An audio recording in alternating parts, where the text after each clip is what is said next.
Hello everyone, Skintier here with the Guild Wars 1 stream, and I'm planning on going for quite a while today, because I'm actually starting this at a more reasonable...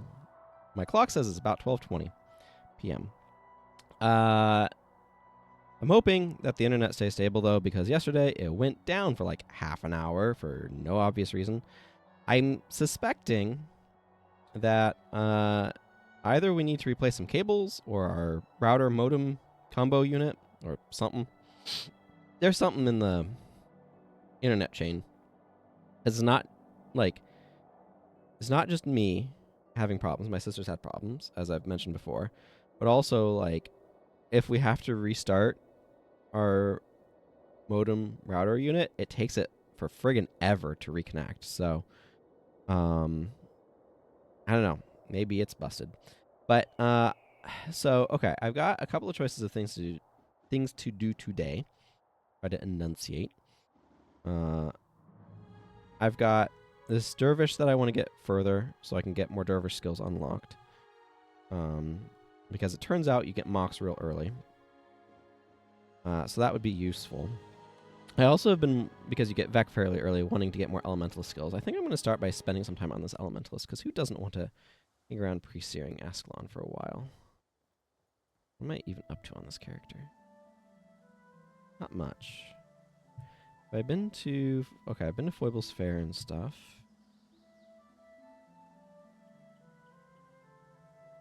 Oh, boy. No attributes zone. Why I have Shadow Delusions unlocked? I was wondering. It seemed random. Okay, so we have a couple of pre-searing goals. I want to get the Tapestry Shred from Gwen. I need to get a Hunter's Thing. I've got an inventory full of garbage. Fire 1 is 5 to 7. That's probably better than most of what I'm going to find here. I don't need this.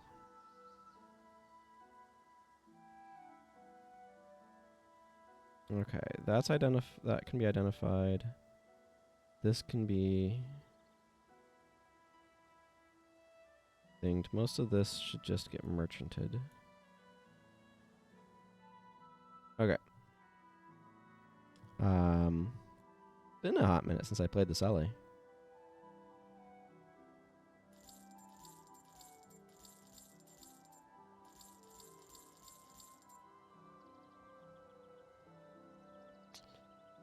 Yeah, okay, let's, so I want to make sure I get the Tapestry Shred from Gwen. I want to make sure I get all the skills I can. I'd like to get a belt pouch.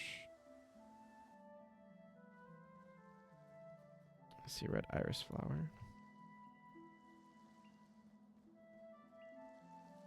Oh, and look, we're already... See, this is why I'm taking local recordings. We're already dropping frames due to probably network overload.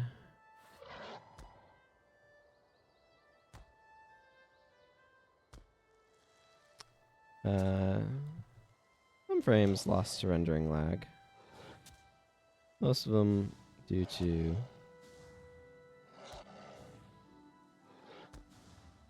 yeah, network issues. I should focus on killing these wolves.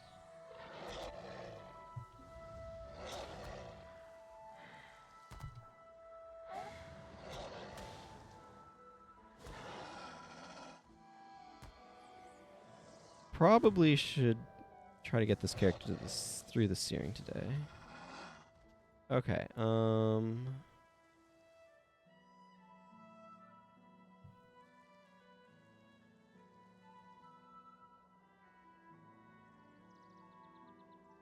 I trying to do here? Do I have... Okay, let's just go do this. Let's just go do this quest. That seems reasonable.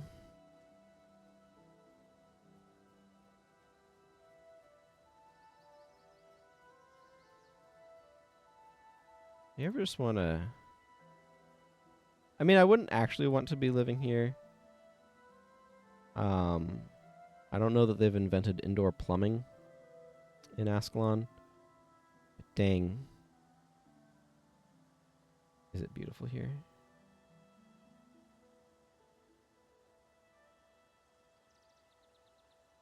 We should actually, from here, looking that way. This is an interesting thing. There's been in Wooden Potatoes' Discord server. There's been a person who's been doing a like all of pre-steering in one map in Unreal Engine 5 sort of remake. I don't know if it's going to extend beyond just having a map you can wander around in, but it gives you a greater sense of the interconnectedness of the geography. Because obviously, they have to have discrete maps, right? They're loading in like a little bit beyond, but they're loading in a specific chunk, right? And so you get things like, I don't know, if we wander over here, let's actually go do that because this is interesting to talk about, and I do need to go over that way. But over there is I'm looking off towards Wizard's Folly and stuff. You should be able to see, like I'm looking right towards the reality anchor, right? You should be able to see that. It's not small. But we can't because that section of that map doesn't exist in this one, right? And they're not doing level of detail distant views like Dark Souls, for example, generally tried to do. And Dark Souls wasn't perfect about it, but it was... like if you've seen any of these sort of examinations of that, you know that there's a bunch of little inaccuracies. But nevertheless, it's really working to make sure distant vistas are there. And you get this actually in like Breath of the Wild or Elden Ring, right? Where like you can be standing in Limgrave and looking up towards the mountains and see the cauldron. Yes, I'll get a Devour Egg for you. And okay, I'll talk to Mirak, but let's go do Trouble in the Woods. And so anyway, what you get is this effect where you get these distant vistas, but because this one, like for example, I can see that all the way over there, but that's on, like that's included in this map, right? So they know that you can see part of Ascalon City, so they include that stuff. But you know, you've got these mountains, these hills in the way, and you should actually be able to see some of the mountain range beyond it, but you can't because they didn't draw that part, right?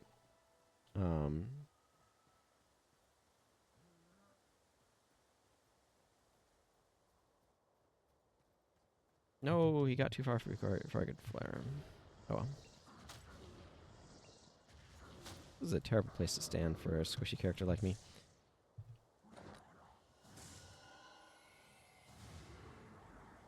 I don't know that this backfire is going to do a whole lot, but...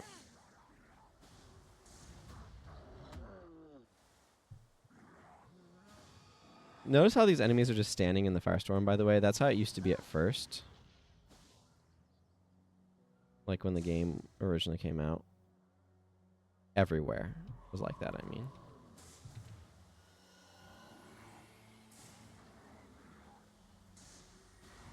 What? Oh, weird.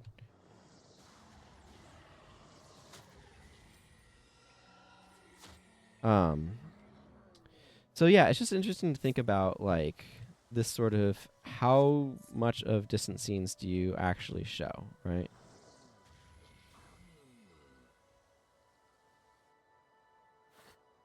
Okay, Devona, let's say hi. Hello.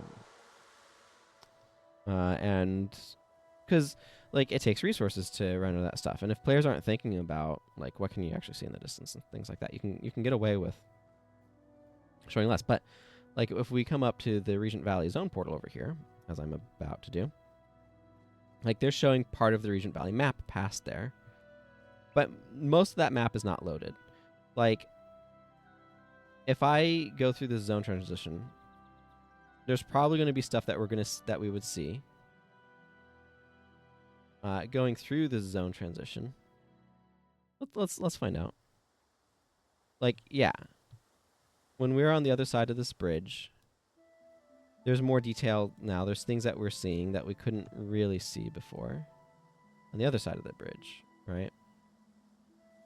And I'm wanting to go to the Devourer Cave right now. But, like, let's think about what we're seeing.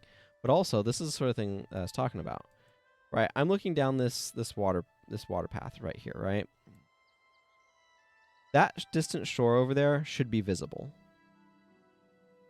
if you really think about it. If you've ever stood on the edge of a lake, like, it doesn't just curve off to the horizon, right? Unless it's a really, really big lake. But this is not that big of a lake. I should be able to see across to whatever this landmass is right over here. And so this is like a limitation, right, of the technology. They can't show all the way over there. What the heck is even going on over there? I mean, that could just be a render distance related bug. I don't know. But yeah, so if we go back through this loading screen, like, it's mostly the same. But, like, oh yeah, right here. Like, I'm seeing land masses here differently than I was on the other side of that bridge. I don't know. Where was I standing? I was standing, like, hang on. Yeah, because this is really interesting to me. Yeah, because I was looking up this way. So on this map, there's nothing over here. Right? Like, keep in mind, I'm looking at this spot right here. Right? Right here in between. Nothing. Still nothing. I go through this spot. Okay, now we're just doing some weird examination. And now on this side of the map, there is something. Oops, I walked too close to the portal. Excuse me. I still have a friggin' cough. I hope it goes away soon. But it has not gone away yet. This is the sort of thing that fascinates me. Where it's like, wait, now we can see, is that this landmass over here? It feels a little too close for that. But, like, we can see it here, but not in the other map. And I think that sort of thing is really fascinating.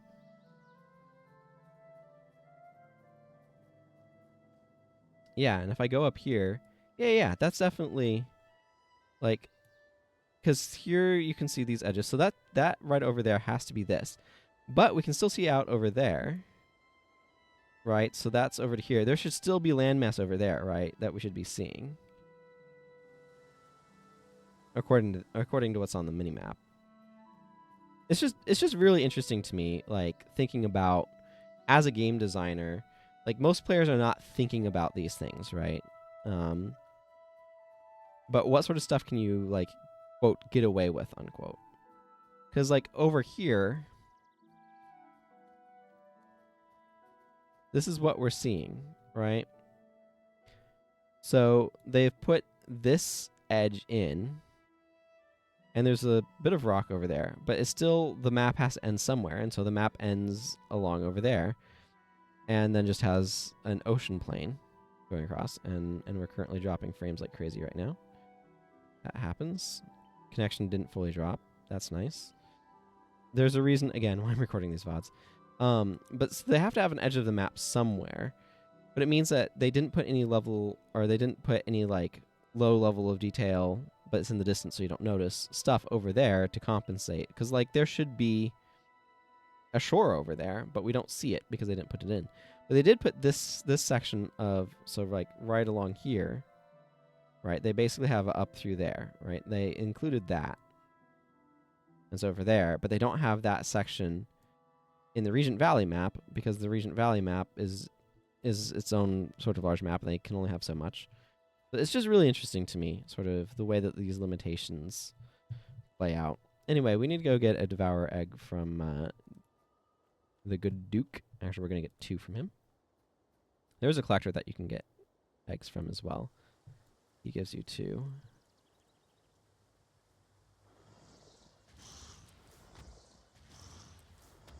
I should probably bundle this with the Poison Devourer egg quest. I don't care.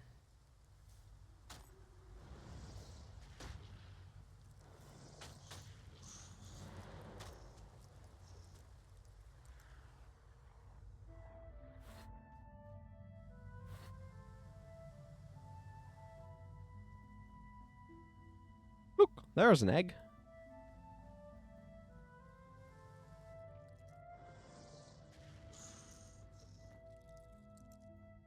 Could be worth money. Hidden stash has already been taken from?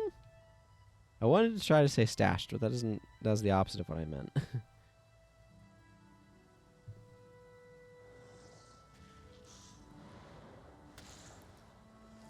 Yeah, my no investment in air magic is not doing that any favors. So these guys have 9 armor against fire damage.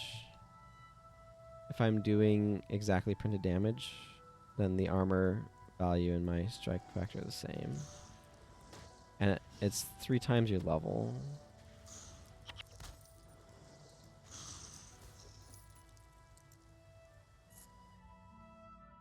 There might be a little bit of wiggle space in there, but...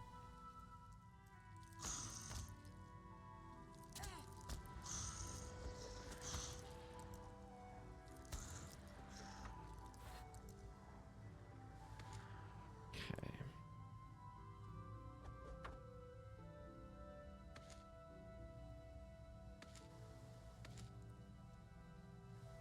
Yeah, and the devourer that we get the poison singer from is not here. We get that quest from a different guy later. Which we will worry about then. And quest design is an interesting thing to think about too. Like, how do you make a quest interesting? I think the #1 key to making a quest interesting is to have gameplay that players enjoy, and that doing more of it is something that they're happy to do, to where you're giving them motivation to do stuff that already exists. But some amount of that is like what I want from a game as well. I will take that guy as happy to be in a jovial mood thing. I want the red iris flower. This is like a unique spot where a river drake spawns, by the way. You usually can't find these guys anywhere, but right here they're at.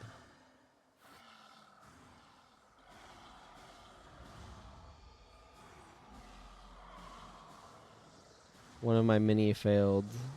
Oh, see, these guys have slightly less armor, and so they're taking more damage due to their low armor. I once, one of my failed RPG Maker MV projects, I basically tried to recreate the pre-steering map to some extent. So I mapped out like enemy spawn locations and stuff with that.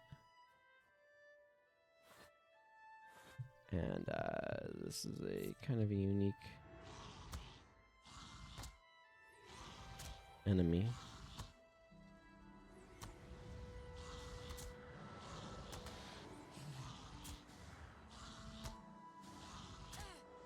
It's kind of cool.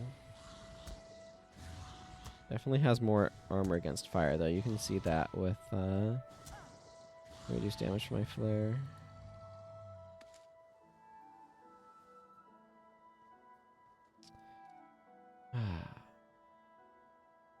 Man, I love these maps.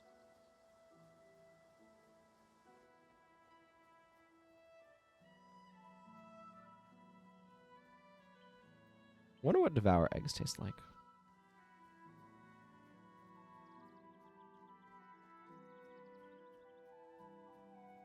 This is where Gwen Broken Flute ends up. The same broken flute that we then find in the ruins of Ascalon. Or in the ruins of Ashford and Post-Searing.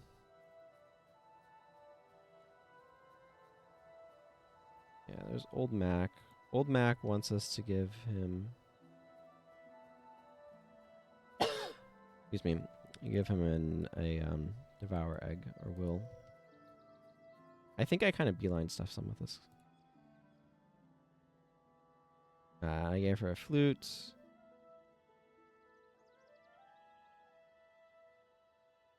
Excellent. Mission accomplished. Got the tapestry shred. You're my favorite person after Mommy. I think I'll give you my most favorite thing in the whole world. Yes, you can, Gwen, but not for another 7 years. She's 10 here. She joins us when she's like 17. 18, something like that. Basically, the Gwen you get in Eye of the North is like about 18 years old, roughly.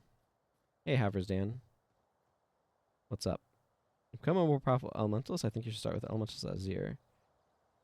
She is performing experiments at the tower in Wizard's Folly. Yes, the reality anchor. That we now know, since they've named it. Follow the road southwest from town and continue past Ashford to find Wizard's Folly. Thanks for the suggestion.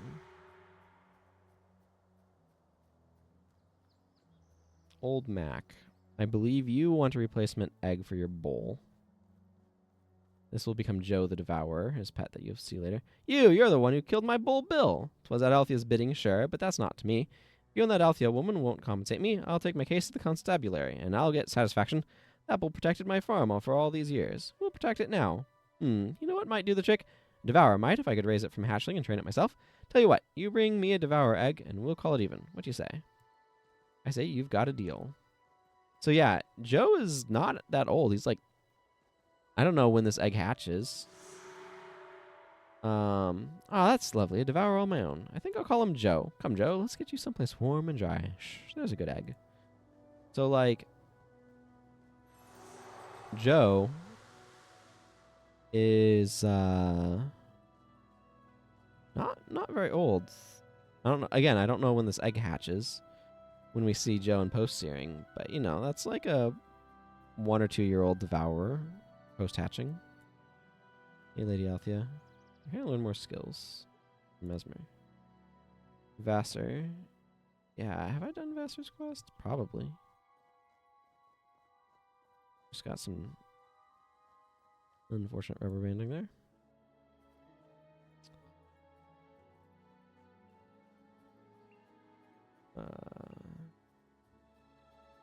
What am I wanting to do now?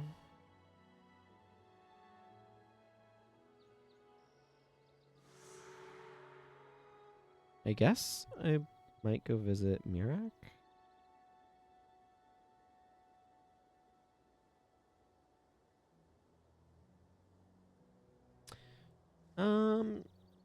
Is there anything for me in...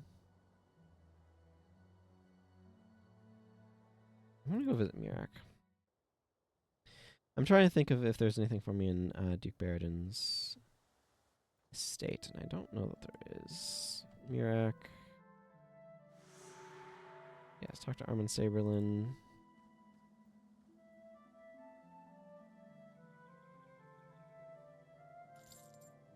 Pearl necklace I want to hang on to.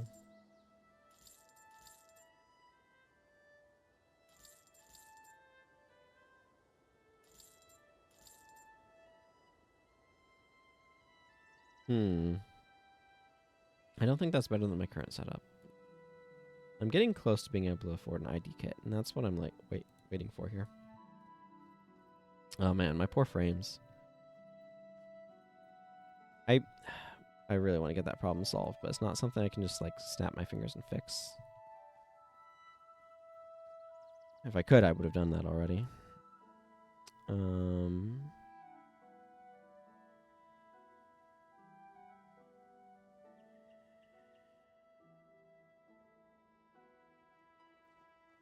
Let's go to Duke Barridan's estate the wonky way.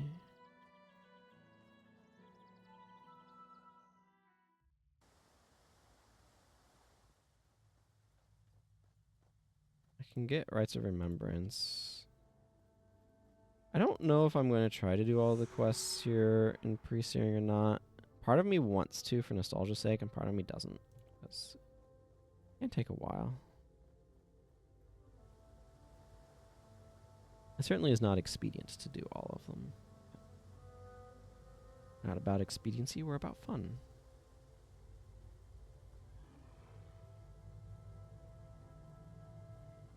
Statue of Grenth off to our right. Behold, the statue of Grenth.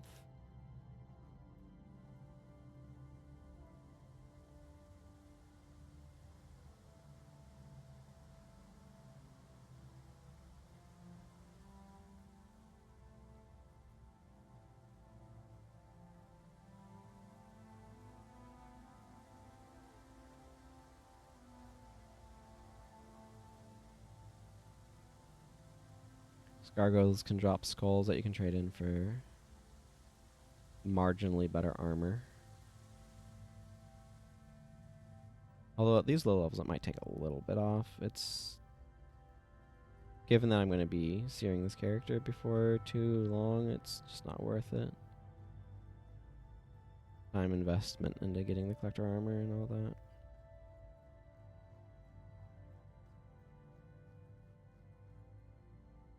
You, sir, are in my way.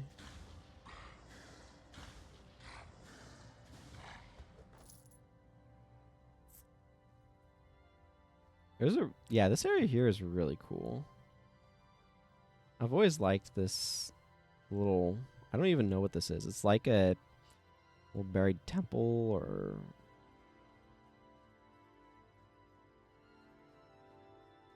catacomb. I mean, these are the catacombs. Like, there's some stronger gargoyles down there, so I don't necessarily want to go down there, but you've got these. It's a very strange location.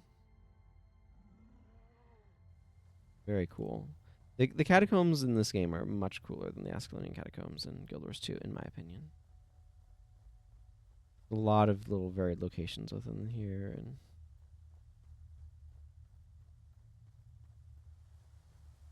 got that big well area. That's kind of a wonky set piece. It also actually connects places. That's why I'm going through here. It's going to get really red soon. Bridge area is very red for some reason. Massive skeleton down there.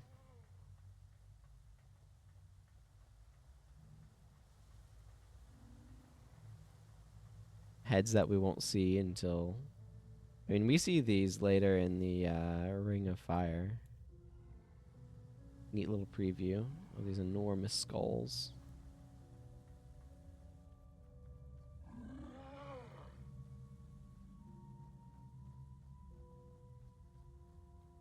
And then passageway that leads to Green Hills County, and should have the portal right about here, and instead has it over here where you can see that this dead ends. That's a poor placement on their part, but I mean it dead ends because they're not putting this section of this map out there. This is kind of a weird map. The connection between Green Hills County and Ascalon City doesn't, like, there's not a clear road, which is very weird. I do appreciate that there's all these farmlands, though, because you need an explanation for how do the people eat. Turns out you need farms. That's where the food actually comes from, you know?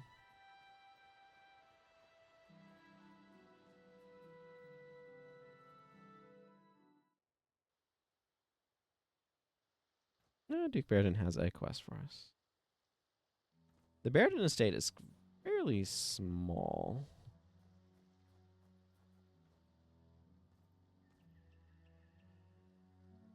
Looks more like a chapel or something. Greetings, youngster. I'm Duke Barrington. Teaches hammer mastery. True King. I recently received word from Devona that a Char Ranger has been sighted south of the wall.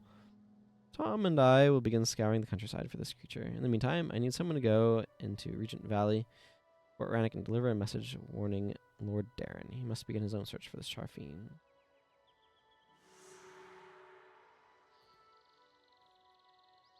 What a cool area. But yeah, that's how you get this sort of map. As you just travel through the catacombs. Rannick is a ways off. We'll head there, but not yet.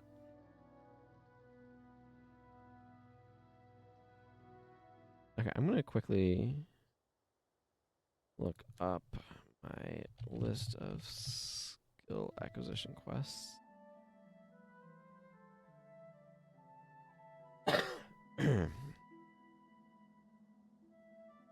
Oh, yeah. You do get empathy, but it's from being a primary mesmer. So I think I probably have all of the skills that I can get here.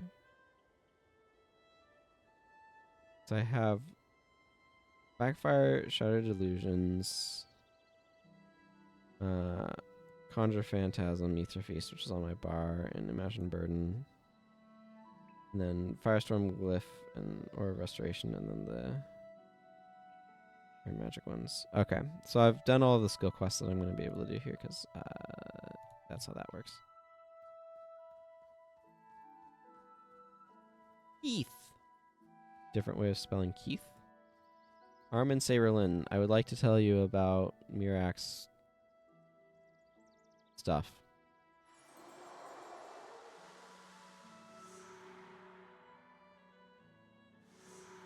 Takes him a moment to realize, oh wait, you do have a secondary profession.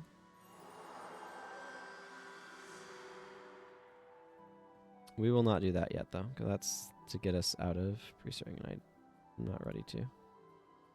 I have stuff I'm trying to do.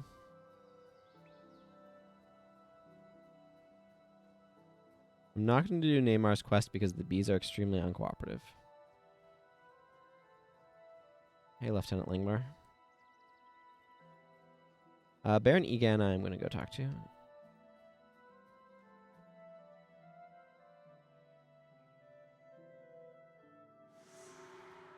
We'll get that one for Orion Elec.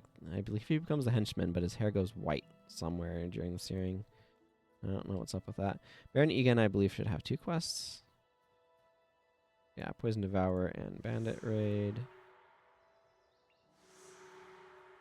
That Flame Artifact might be worth using. We'll see. Prince Rook ends up with a quest or 2 here, too.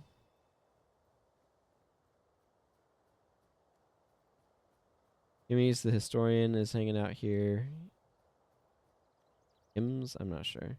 I've always pronounced it Kimmy's. But it might be Joe Kim's that he's named after. But this is a way for you to get stuff into Hall of Monuments without having to take your character through the searing. So that's kind of neat. Obviously, that was not there originally. Here's Sin. Everyone likes clipping their camera past her skirt. For no particularly useful reason, in my opinion. Unless you find undergarments particularly exciting. I always thought this little battle area is really neat. If you have Soul Reaping, I think you can hang out here on an Echo. You can hang out here and get energy for whatever that's worth. They're really busy right now.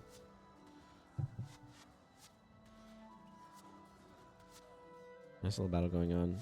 Char like level 6 and 7. Escalonians are like level 3. Ooh, some monks there are 5. Mind you, they're just wanding. The Escalonian troops need to be trained better. Wow. Getting a lot of these net-related frame drops. That is annoying. Nobody's said anything in chat at this point yet, though, so hopefully it won't bother you VOD people. Hopefully it's not too big of an issue. King Adelburn and the scribe over there, you see them in the cutscene. The Last Day Dawns, Thinking of Ascalon opening cutscene. The Path to Glory. Wow, this is quite the divot. Okay, Prince Rurik. Char in the Catacombs. Char at the gate.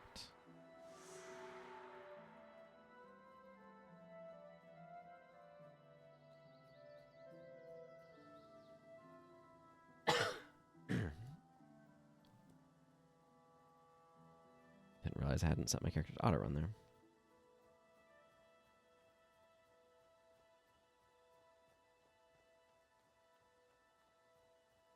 Deal with the Char at the gate first. To the gate! Follow me! I'm following.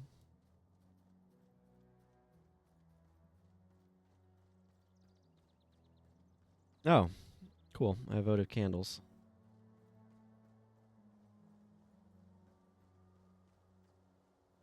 An inventory full of stuff. Need like 12 more gold though, so that's not a big deal. And I can get 90 kit and clear out some of this stuff that I don't need. /want. That's going to be better than my current shield, though. As much as I like the starter shield, I think the starter shield was free. Just, I don't know who makes them, but they're just handing them out.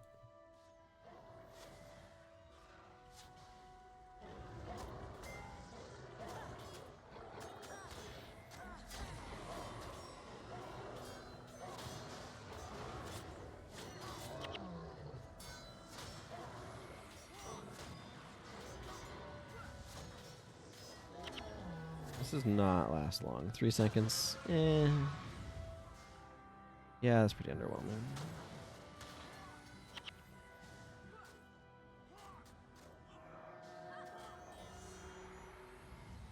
Doing my best Orion impression. Thank you, Prince Rurik.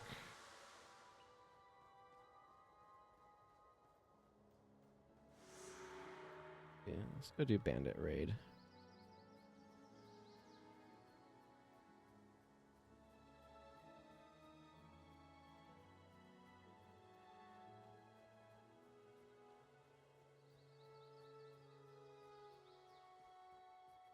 Just stand here and tell stories of days of long ago.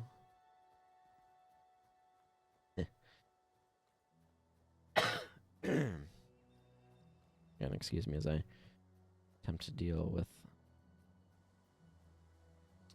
biology.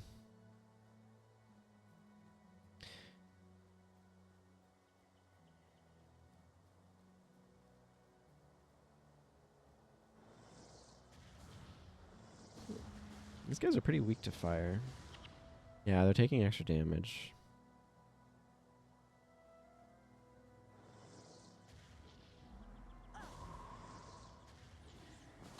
I don't know what their flare is rated at, though.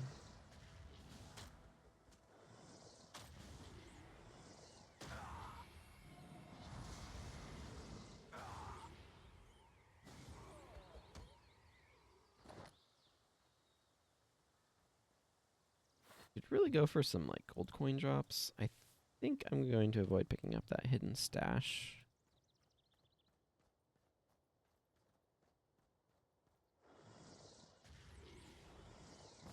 These guys are really good to backfire, actually.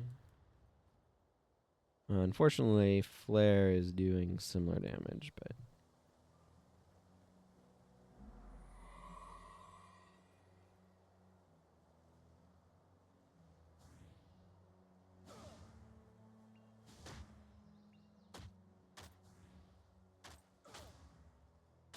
I wanted to gather them all together so I could drop a firestorm on them all at once. I can't get overcast here in pre, or that would be really good. One belts I need.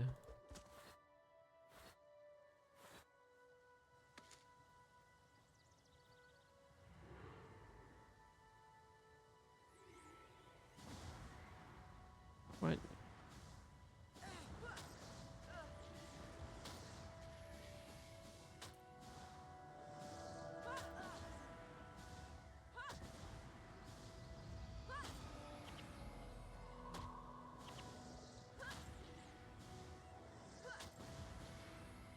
Yeah, this is where backfiring with that up will help me gain a good chunk of health.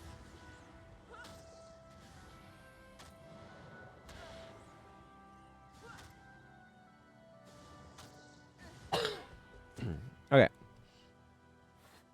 Cleared those up a good bit. Let's wait here a moment to regenerate my resources.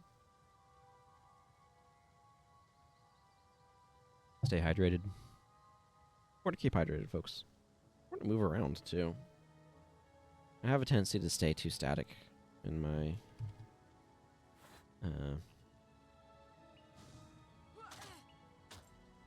way of being, I guess.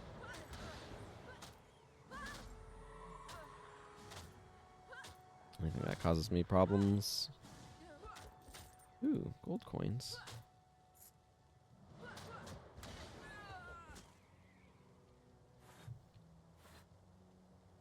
Probably a flame artifact. Let's pick up the flame artifact. And the strong box.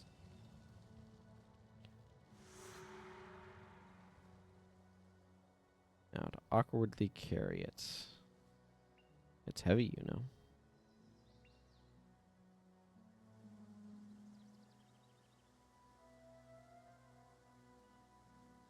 What does Jacobs want?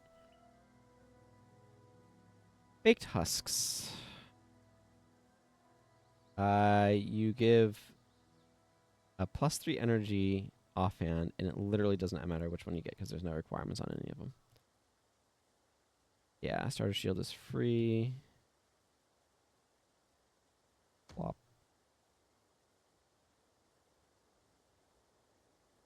Baked axe and a flat bow. Oh, did you see that beautiful, beautiful number? Number of identification. Gentle viewer.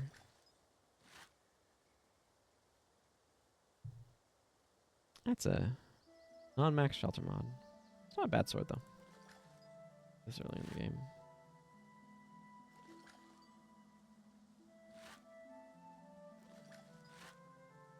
At least salvageable A. There's what we're looking for. Improved sale value.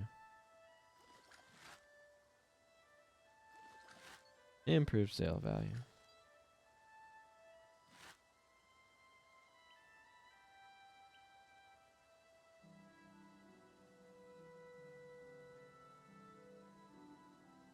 Don't need that. Don't need that. Don't need that.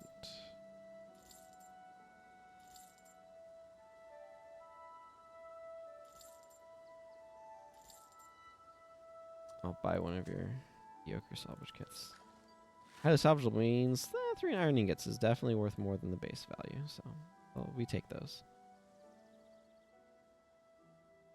Okay. Humphreys is hanging out near the silo. Right there. If I remember correctly. Yep.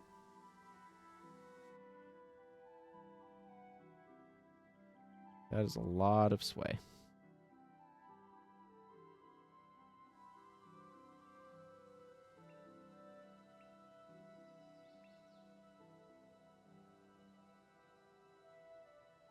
Okay, I'll pick up the bear quest. Belt pouch, please. Boy, that crimson hair. None of the other things this guy has are worth it. That is, however, completely worth it. Okay, these can go here. This can go here. This can go here. This can go here. The rest of these things are either quest items or this belt I'm going to sell.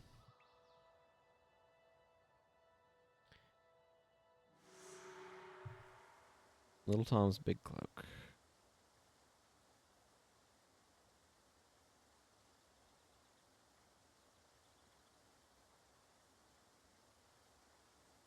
I think I want to do the Pitney quests thing here next. This is that chest of stolen gold that Baron Egan has been talking about. It's been difficult dealing with those bandits. I have Firestorm, so I'm fine. Yeah, I know. I'm like level 4. That's higher than average. Seems. Alright. You take the Devour Egg. I'll follow you in a moment. Tithe for Asher Abbey. Opposition to the King. Okay, Pitney, you take that road. I'm going to cut through the vineyard. And we'll see who gets there first.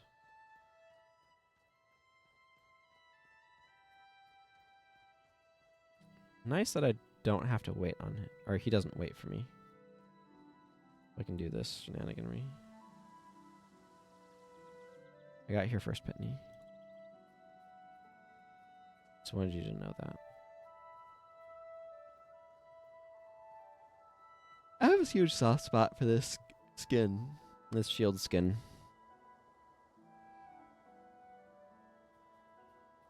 I think of it as the Crimson Carapace because that's usually what it's called, and I have no idea why. It is neither looks like a carapace nor is it crimson.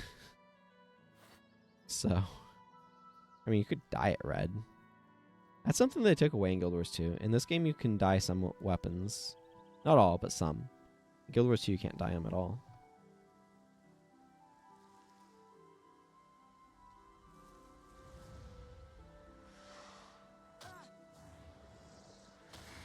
she's got some armor to fire.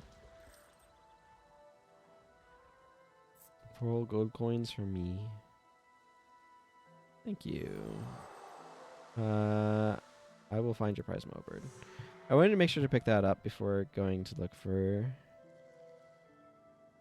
Okay, that's arguably slightly worse damage, but damage is not really what I'm getting out of this. So it's definitely a better one for me to use right now.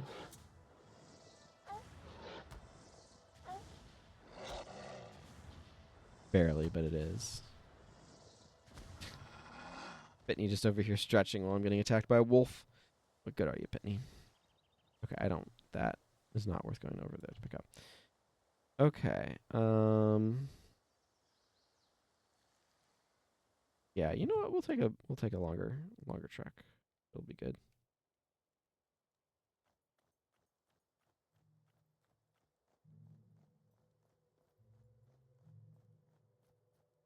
Yeah, she has the Tyrion style, or the Crichton style, or whatever, I think. I can tell where Orion went.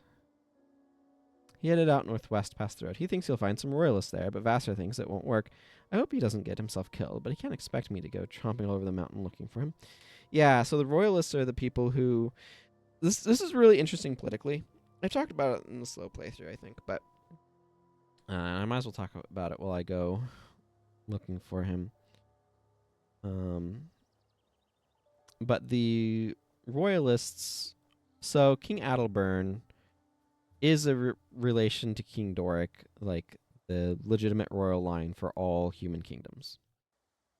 He was like the first king of the human nations, and the subsequent rulers all trace their lineage back to him. But and it has to do with like this as well, right? Or not the true king. This has something to do with that. Kind of an interesting little nod there. Opposition to the king also has to do that. These royalist fools oppose King Adalburn. So Adalburn does like is of the royal lineage, but he wasn't born into the nobility. Duke Baradin is, however, you notice he's a duke. He was born into the royal lineage, and so he's a slightly different branch. They have some ancestors in common. And so there's some people who want to put Duke Baradin on the throne, and they're like, we want to make sure the Duke isn't supporting this, or the Duke's people aren't supporting this. But apparently Orion has royalist leanings.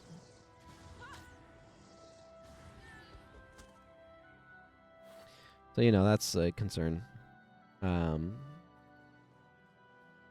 Hopefully one of these bears drops its cloak, or drops its skin for me soon.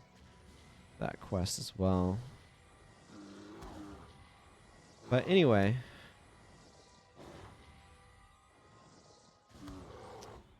Actually, I should go talk to Brother Menlo before I do this.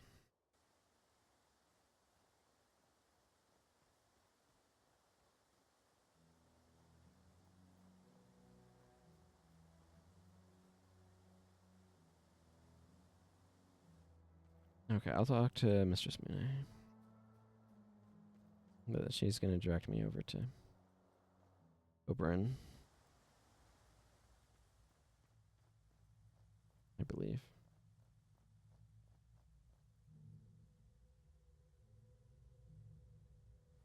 Yes. Okay. Now we're going to go back from Foible's Fair and head over and etc. Okay. So the whole thing of like Duke Baradin's next in line. So it makes it really interesting then that the Duke's daughter Althea is marrying Prince Rurik, because that helps legitimize Rurik's rule, especially Rurik's offspring. So like as a political move, that's a really good call. Also seems that they care for each other a great deal. So you know, that's a nice benefit. But that's always a benefit when it comes to royal marriages, unfortunately, or at least traditionally was. All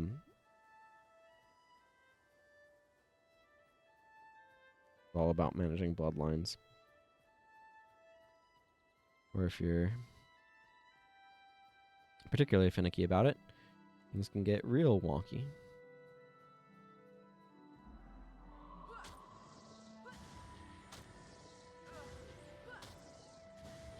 Anyway, we'll ignore the Greek rulers of Egypt, Cleopatra, for example.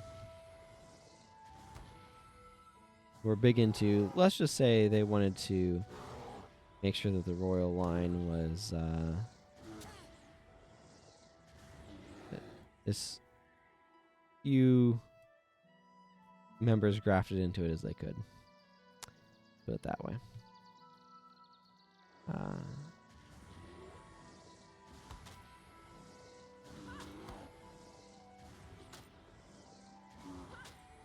So anyway, there's a lot of like stuff going on in the background of this game that I think is really interesting. That's just kind of there, and not a whole lot is done with it necessarily.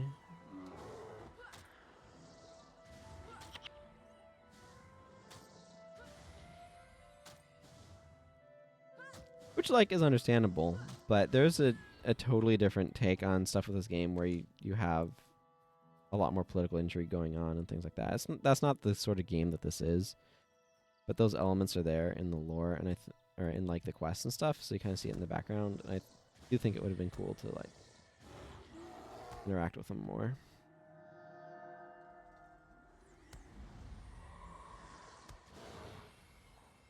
I'm gonna let my energy regenerate while the Firestorm takes care of this bear. Keep in mind I'm extra trying to hunt down black bears because I'm needing a bear pelt for a quest.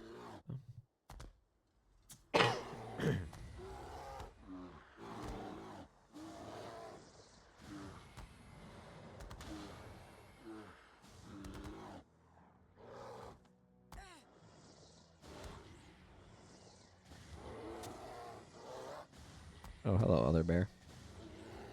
There we go. That's what I needed. They're also aggressive, so I might just need to take this guy down anyway. But I love the fact that this has both snow and non-snow areas, and I don't know. This map is really pretty in its own way. It's very wildernessy feeling compared to, I mean, so is Regent Valley, but like Green Hills County is less that way, and Lakeside County is very not wildernessy in many regards. It's neat that there's so many different like varieties of environment, even within Pre-Steering in terms of like general vibes.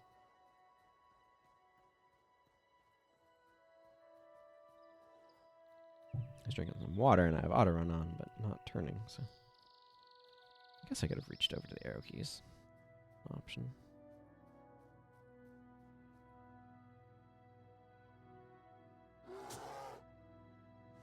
What's this? Bastards at the fair cozying up to Relena. Curse the day I was born. What am I doing out here? The revolution will have to wait. Yeah, so he's kind of like a revolutionary who thinks that Duke Barradin would make a better king than Adelburn. There's always elements that don't like the current rulers. Sometimes they get themselves killed by their current rulers. Other times, the current rulers are not that way. Where do I need to be going for? Over here.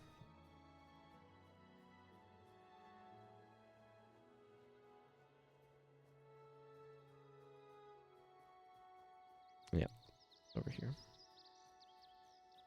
A random hidden stash.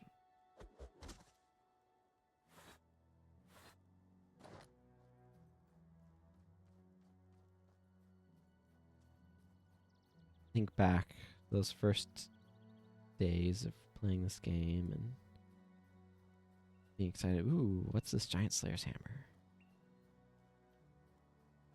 I can sort of enter into that headspace, you know? I love these little ponds here, by the way. They're really cool.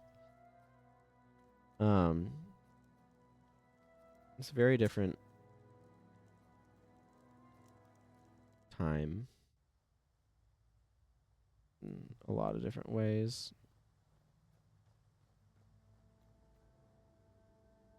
Okay. Yeah. But, I know that this entrance is somewhat close to this side of things. Some devourers in this part. There's a bunch of water over here too. Kind of a neat little area.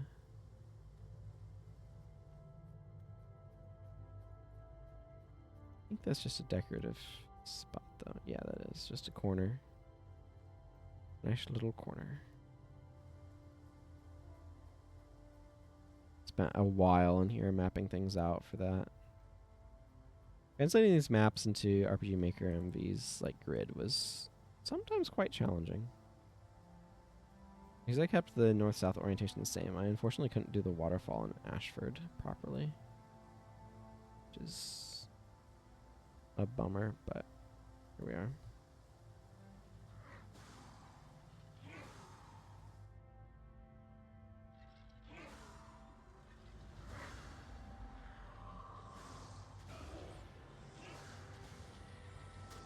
You guys have a bit of resistance to fire. Interesting.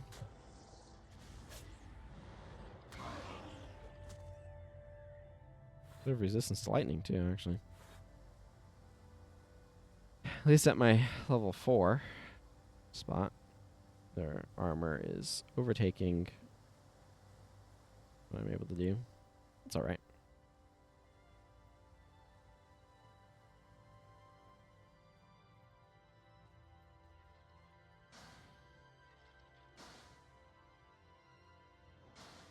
Yeah, I need to go up a level to get to Oberon. This way will take me to Skull Reaver, I think his name. I don't know. There's a warrior boss that's kind of up that way. Here's the corpse of the prize Moa bird. This is a neat little ritual chamber. I've always thought it was kind of cool. Chillblains. What is this? The Crystal Desert? Chillblains will be the Chillbanes of my War Elementalist's existence. I'm looking at the wand here. It's kind of cool looking. Okay. I mean, kind of hot looking because it's on fire, but you know what I mean. It looks neat.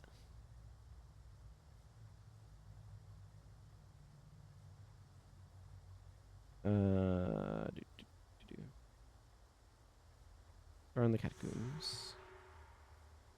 Combs, whatever you like. There's a nice little connecting path here. I think this goes to the spider area a little bit first before. There's a whole section here where a bunch of spiders drop down from the ceiling. It's kind of annoying. You can get spider legs though.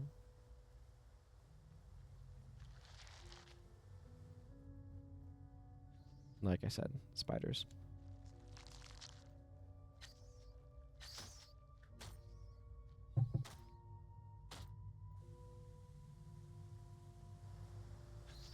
Deadly crypt spiders, specifically. Though frankly, they don't look too deadly from here. They look more like dead crypt spiders. Gave me enough experience to level too. Neat. I would like more firepower, please. Can I see him from here?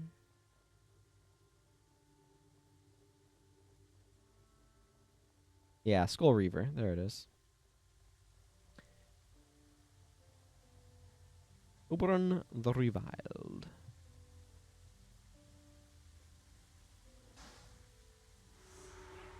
Yes. Okay. I think that's everything I needed here. Does this have an exit? I don't think so. I feel like it. No, this is just a big mysterious pit to nowhere. You convinced me you could just jump in there and end up in the. Ooh, I am low on health. End up in the.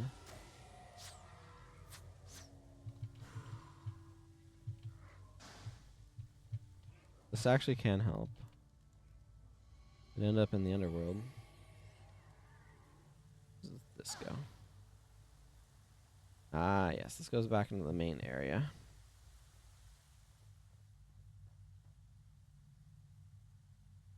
That goes up and around. It was fun to kind of explore these spaces a little bit.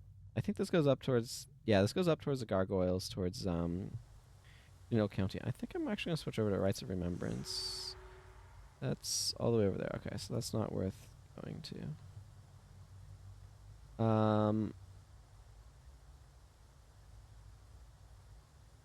Let's turn some of these quests in.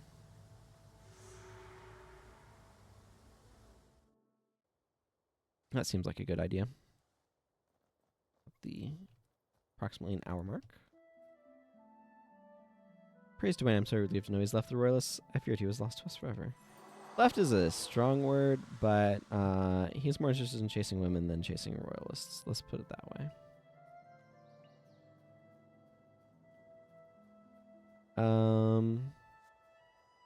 Yeah, that seems good to have on hand. I might want to hang on to that for the moment, though. Armor plus 10 versus Char. I think I'd rather hang on to that. Thanks, Prince Rourke. You actually gave me money!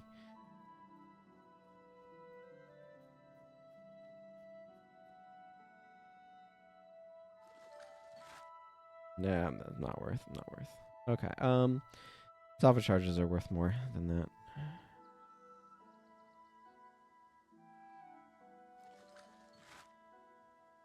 Okay, got unlucky there. That doesn't.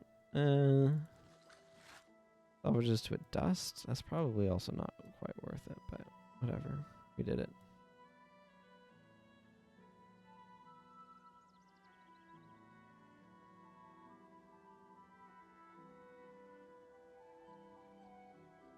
I'm just looking for unidentified stuff. Okay. Elias. You don't need to see that. You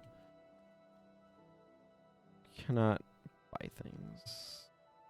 Okay. Sometimes these guys can buy things, and that would be nice. Sonura.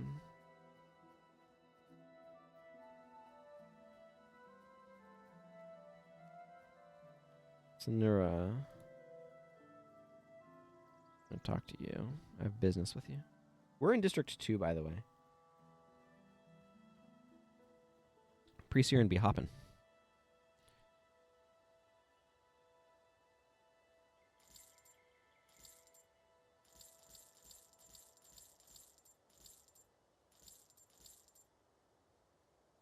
Okay. Let's do this actually.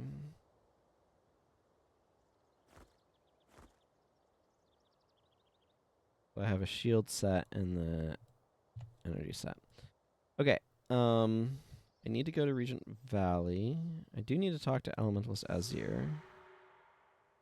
Might go do that soon.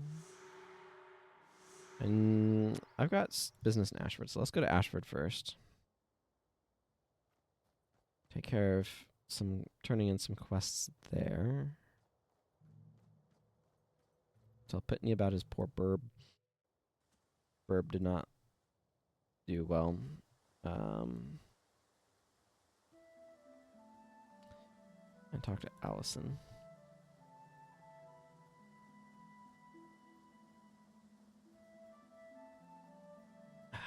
Good moment to stretch while we're just running.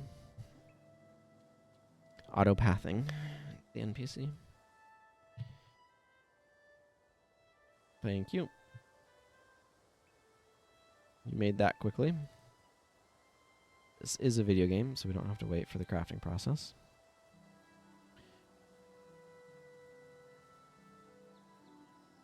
Except Guild Wars 2. Have to wait for it there. I think that's a whole load of wasting the player's time, ArenaNet.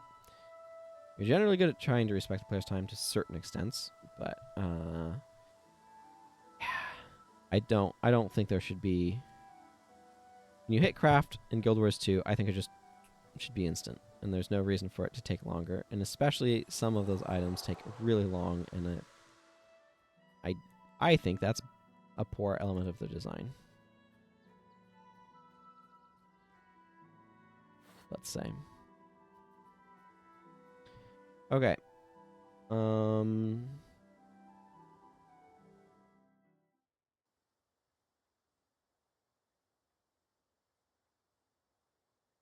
Let's see here. Let's go talk to Elementalist Azir. She apparently worked with the Wizard's Court at some point in time.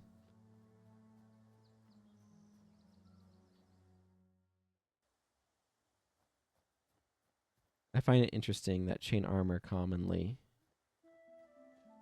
in, or more commonly in video games, has nice breast shape. Like, you get that in the Dark Souls / Elden Ring games as well, where most of the time, like, plate armor doesn't, but the chain armor, specifically the chain armor set, does have something. I don't know. Not how gravity works, but screw gravity, we're here for aesthetics. I love this structure. It's so cool.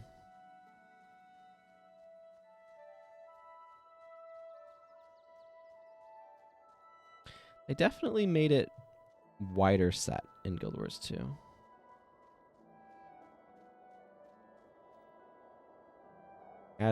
Added a bit more embellishment to it. That's okay.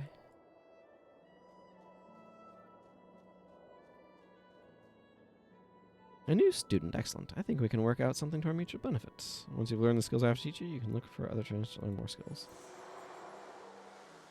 This was apparently once a player armor set, but it then stopped being one, and I do not know why. It's a really cool armor set.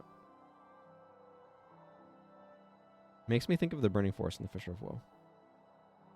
Looks like he has a scary face on the back, though. That's kind of interesting.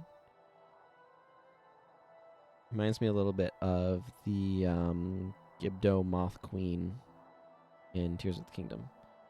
It almost looks like the weird vertical slit mouth going on there. Hunter's Horn.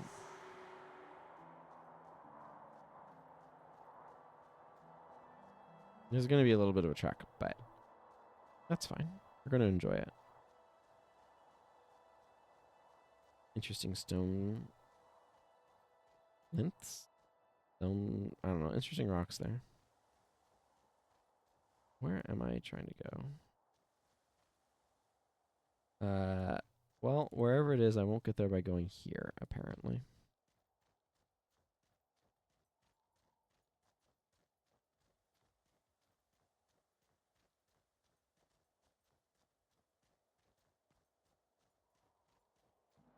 Oh, hey, it's the skill that you learned. The quest I did with her was all about her learning or developing Ward Against Harm, which is later used by a Einzel? One of the plants. Larger plant bosses in Lornar's Pass, I believe. I think it's Lornar's Pass.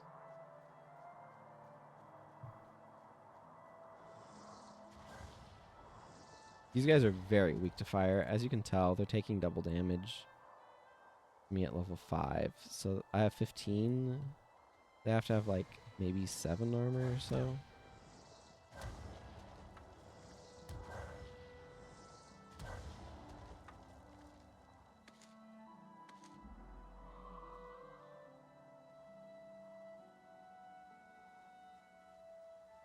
My hidden stash. Let's just melt them. Yeah, they're taking more than double damage. They have like... Yeah, they're taking way more than double damage. So they have like 5 armor. Something pretty low.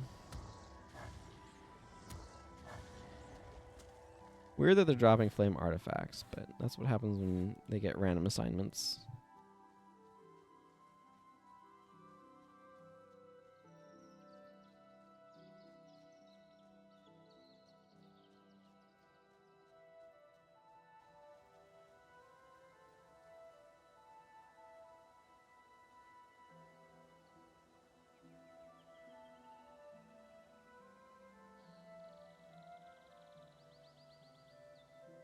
Cool view over there.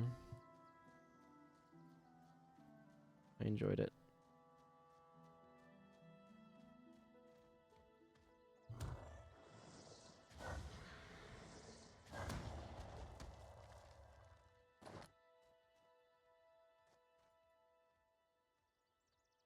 Little pre-steering map.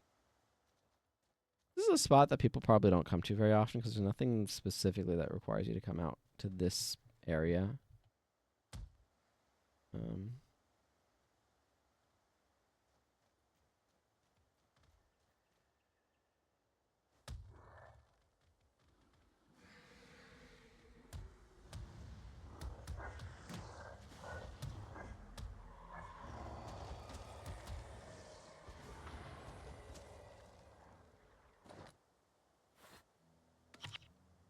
Okay, inventory full, that's fine. These things aren't worth very much anyway. It's kind of neat to explore here. This is such a unique little location. Hey, I'm trying to take pictures.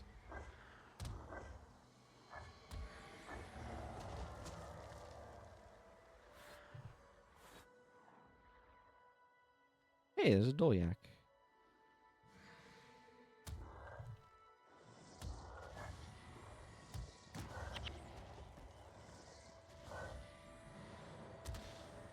It's not that one guy that has like negative 40 armor. There's a guy that has like no armor. I'd actually have to do the math.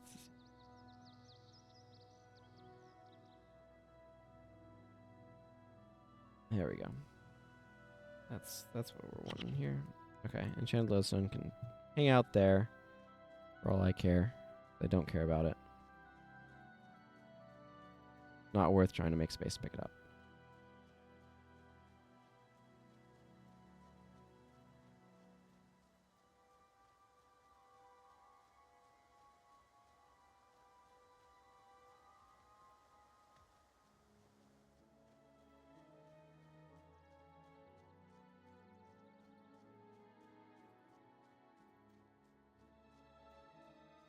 A very snow-laden tree.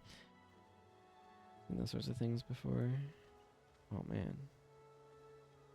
It's a cool little spot.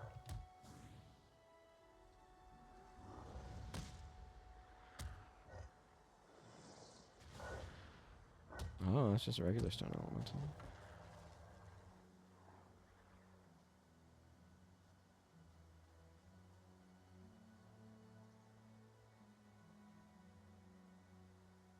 Funny. Whether or not that tree spawned. Okay. I just want to get some screenshots of some of these cool spots because you just don't come here very often.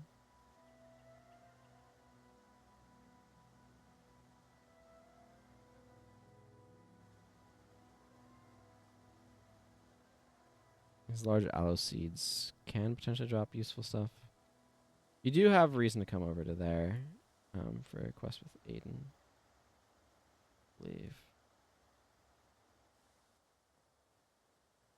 Because Aiden is near here, I think. I'm going to go over to Regent Valley and then come back and talk to him.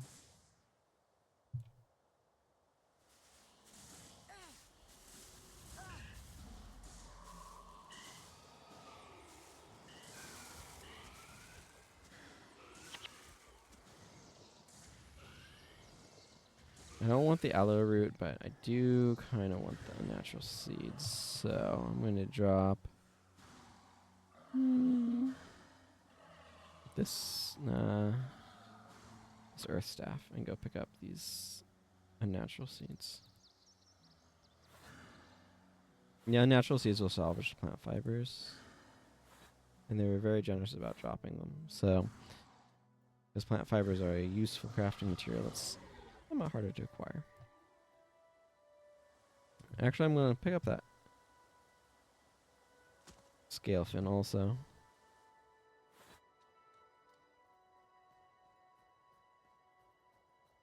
I was like, what is this armor in my inventory? And then I realized it was a little Tom's cloak. Bunch of spiders along here.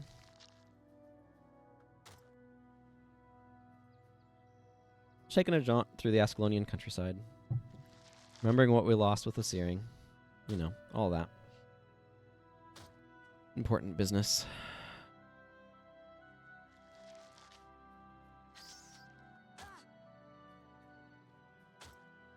Over here is a spot where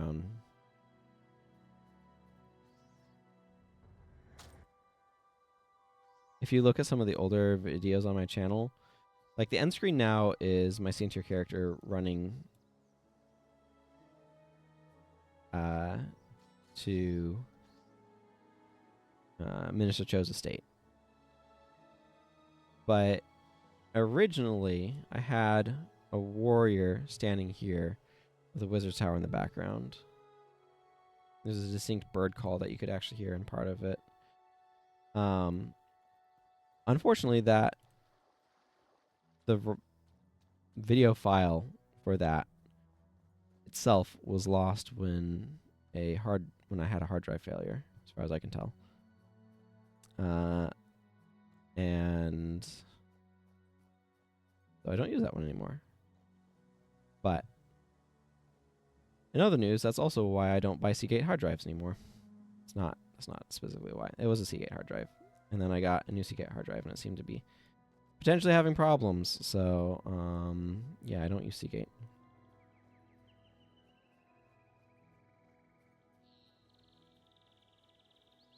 Whatever. I'm close enough.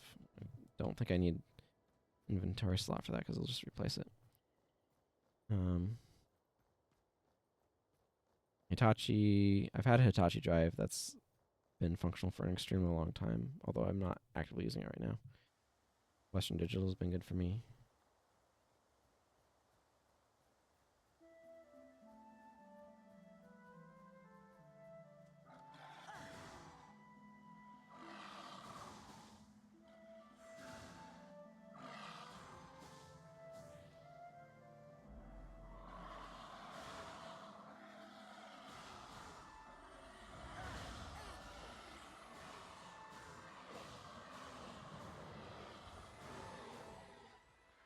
So, Lightning Javelin strikes all foes between you and your target. This is a wonky Guild Wars 2 style property that it has. So I targeted the one at the back and hit like all of them. So that was spicy and highly effective. These guys don't do a lot of damage, but there's a lot of them, so it kind of adds up quickly. If you get a bunch of scale on you.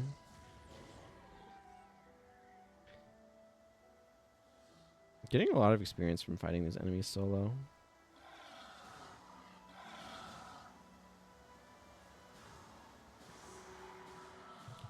Yeah, now the Hunter's Horn in my inventory has been updated to a Purified Hunter's Horn.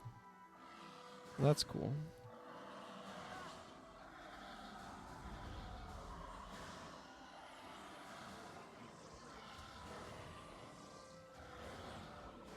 Oh, I'm going to pick up that Fire Staff. Or one of these flame artifacts. UnID'd stuff is not necessarily guaranteed to be worth more, but it has a chance of having the increased sale value, so as far as I'm concerned, it is worth more. Surprised none of that big horde of scale drop anything, but that's okay. Not like I really am that desperate for their loot. As we have established, these early area enemies do not drop loot worth anything. Well, that's not accurate, but it's not precisely true, but it feels accurate. How's that?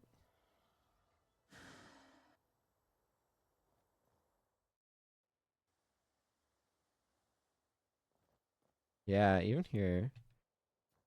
Like, okay, there's a fence and other stuff. Hang on, I'm suddenly very curious about something.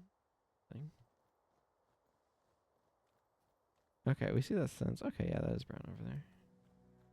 I know, it's the sort of thing where, like, these portals jump you far enough that you don't get an exactly continuous experience. The skybox color is different in these areas. This one's bluer. And so, the browns of that are pulled out differently. Anyway, it's a random little detail. Aiden is all the way down there, but we kind of need to go around to him. I'll be able to stop by a merchant on the way, so I should probably ID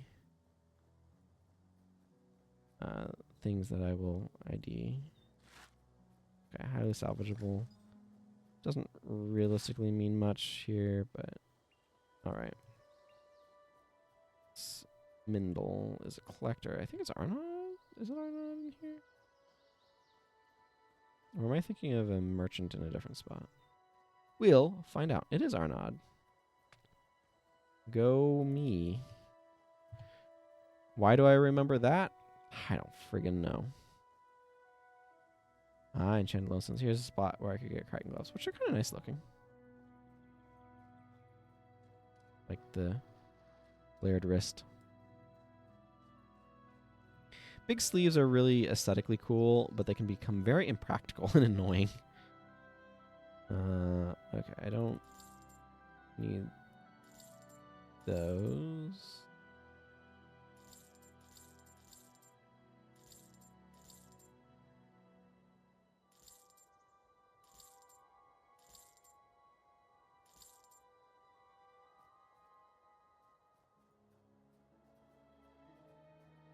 I don't know that Aiden's... Or does this quest... Yeah, this gives me a longbow, so, but that would potentially take the spot of the horn. I don't know. I enjoyed my jaunt through the wilder places. It's a nice little homestead here. Hi, Aiden. Let's deal with these spiders, shall we? Okay. They are now no longer a problem. What a beautiful horn. You needn't say you made it. I can see Chantel's workmanship in every graven detail. I can also see that this horn has been purified in some way. Can it be that it was cleansed in a healing spring? Really, this is the finest hunter's horn I have ever seen. I'm deeply grateful for what you have done. You're welcome. I am deeply grateful for my inventory space back.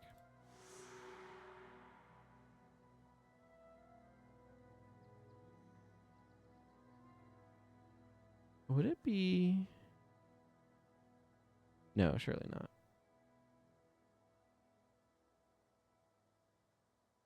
Maybe? You know what? Let's be adventurous. We're here for adventure. We're here to salvage these highly salvageable fire staves and get a whole 5 wood planks out of them.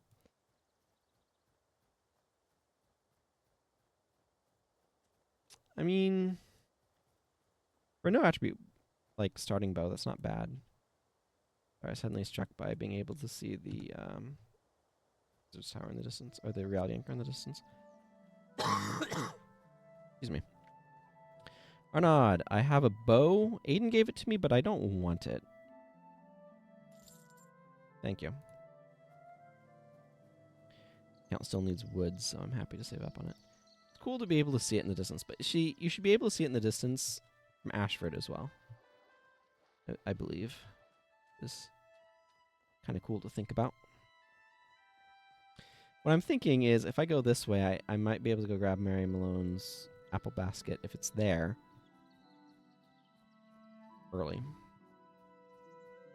And I'm curious to find out if that works.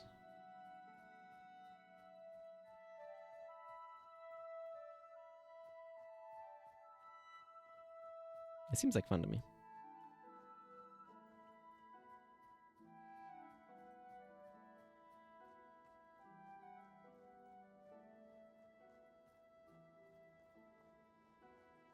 Now let's see what's over those hills.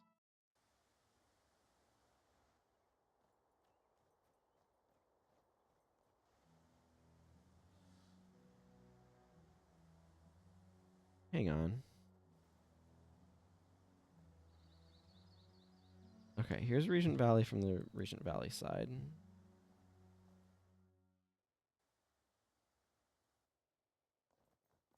Holy crap. Yeah, here's Regent Valley from the Withers Folly side. We can see some of that side path there. There's a big tree that's missing. So they did not... They might have copied and pasted some topography, but this tree was not there on the other side. So, yeah, that's wild.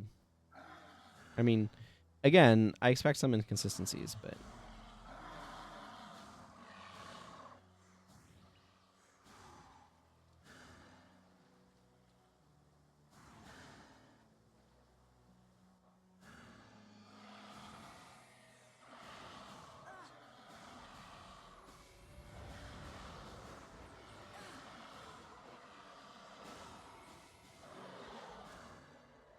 Firestorm did its work.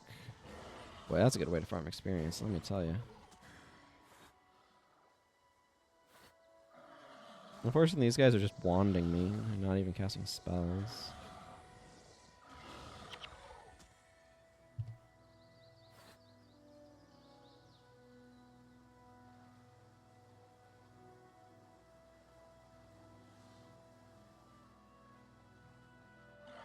There's a bear. We'll go visit little Tom later.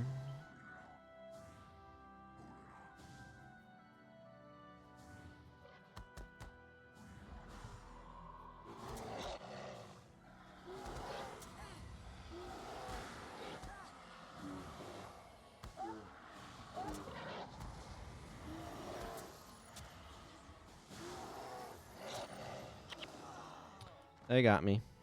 Oh well, there's no death penalty in pre.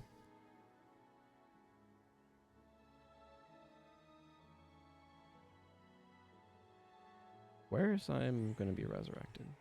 All the way up here. Well, I guess that cancels that plan. I'm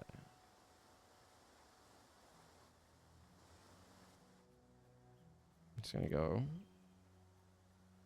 around the slightly upper route then.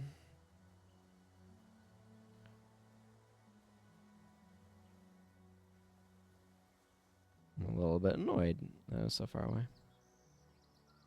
By the way, an early teaser that they gave us for the next Guild Wars 2 expansion looks a lot like this spot right here.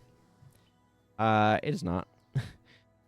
They have announced it. We're going to Janthier, which is cool.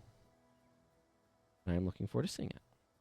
It is not Regent Valley, Precinct Ascalon.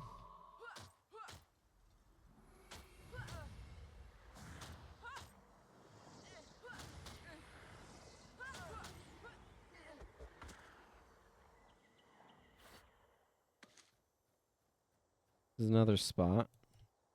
Looking out here, we should be able to see a shore. In fact, a shore that we have previously seen. They have some of this shore over here. Right over there. But they don't have that shore. Over there, the Devourer Cave, so we should be able to see that landmass continuing. We don't, we just see some shallows over there. Be able to see Ascalon City is like right over there. Right? Like I'm looking right towards Ascalon City.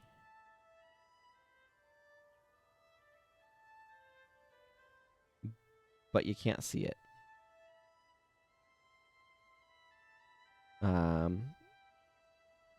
Again, it's just interesting to think about. Feels weird. Okay. Like the level of detail that they can do and these sorts of things, and so we just get an endless horizon when we wouldn't. We would in fact be able to see the side of the Devourer Cave over there. Like this landmass should be right over there, and like the bridge across the academy and everything. It would. The idea of being able to see a version of pre-searing where we can actually see the distant objects that we should be able to see is very intriguing to me. And again, they could have done that with lower detail objects, but that requires resources and time to do, so I don't blame them for not. Although they probably have some amount of that already done. And B, it's not a huge impact on the experience, and for most players it doesn't really matter.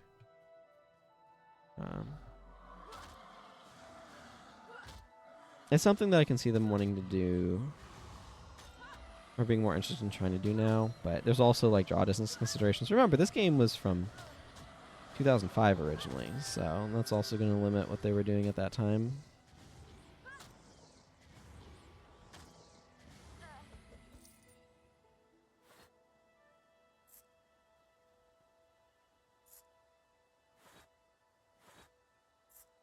More fire magic.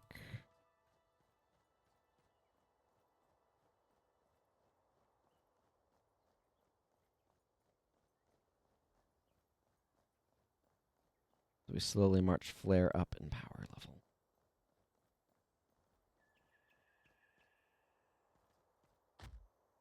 I did not mean to stop there. I do want to stop by Vincel. All this stuff off. Nothing to identify. If these bandits are going to continue following me, I will let them team up with these bandits. Okay, they're not.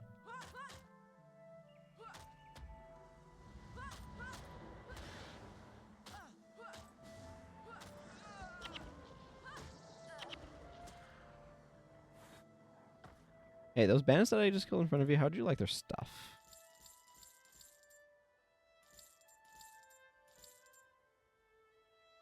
Awesome.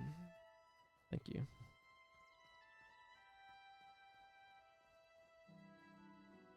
And that is a lot of drop frames.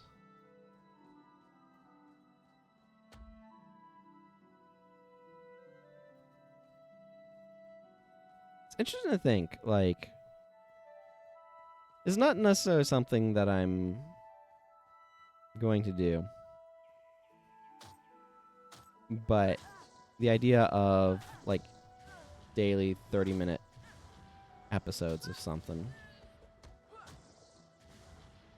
where, I mean, it would basically be replacing a stream. I don't know. I don't know if people like that or not. At least salvageable. 5 wooden planks from that. Highly salvageable. Yes, I'm mispronouncing salvageable. Fun.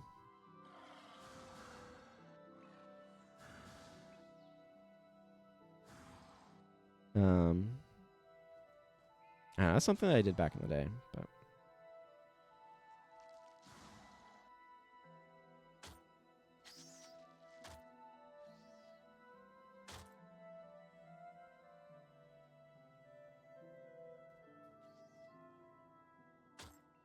yeah, her apple thing's not here. It does not spawn until you talk to her.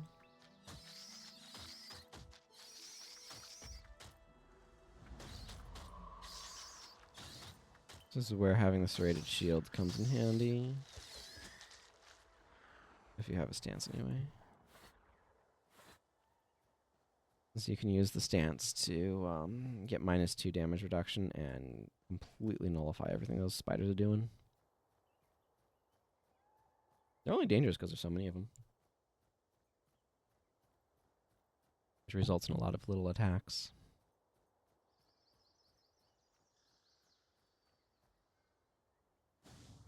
I want to get this river scale out of here before they're a problem. I want to get this river scale out of here before they're a problem. Yeah, that was a little joke to me. Repeat myself like that. Okay, Mare Malone. This would go off to Pockmark Flats somewhere over there.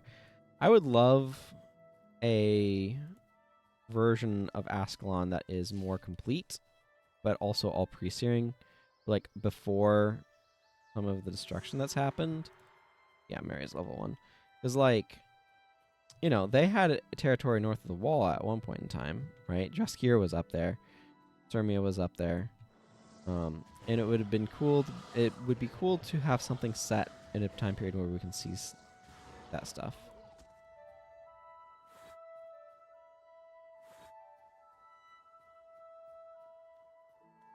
I don't know if ArenaNet ever will, but there's a. I like ruins. Excuse me. I like ruins. I think ruins are really cool because they hint at a past that was. Much easier in many regards to like make ruins and to make a populated area. It's like I would love to see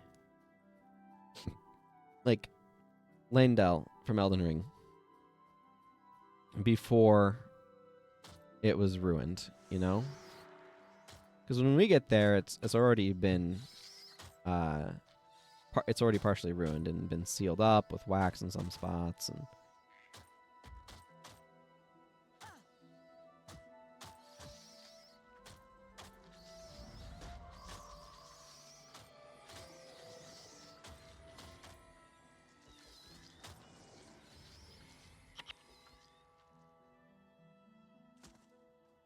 Pick that back up, but it slows your movement.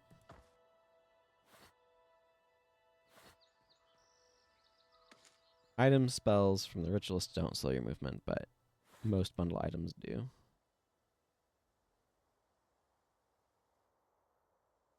Yeah. I don't have click to move on. I mean, if I hold down the button, I move, but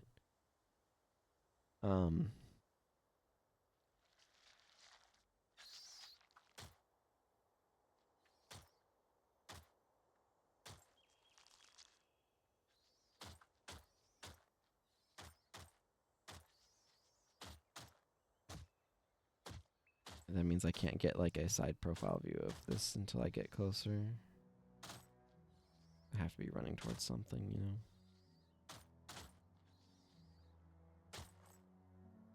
know. There's Mary. I think it's mostly just the same run cycle with the arms locked into place holding the bundle item and run a little slower or something.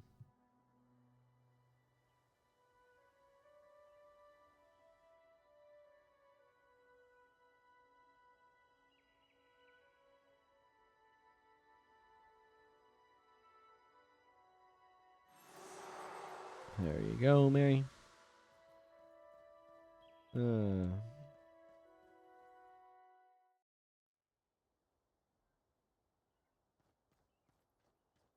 Hey, Varys. How you doing? Oh, you can give me pants. I don't want your pants. Okay, I must have Tyrion armor, not Crichton armor. Lord Darren, I heard that Duke Barradin wants to talk to you.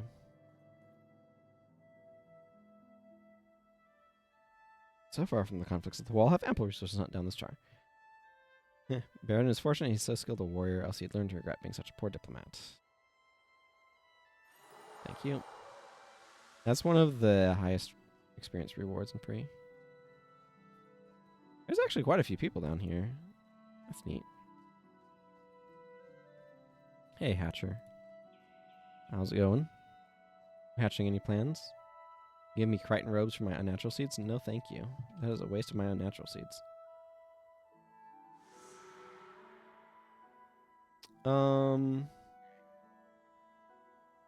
Go up this way. There's some quests to do up this way. Actually, let's take care of Rites of Remembrance, and then we'll come back and go up to Greenhull County.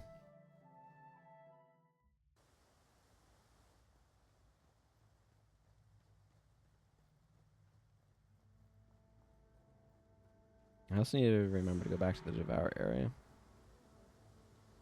That can be a later task. Might be one of the last things we do, though. We do the Path to Glory.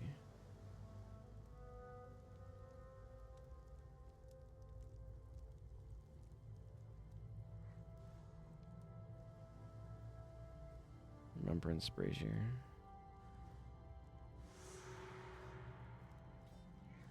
Melandry over there.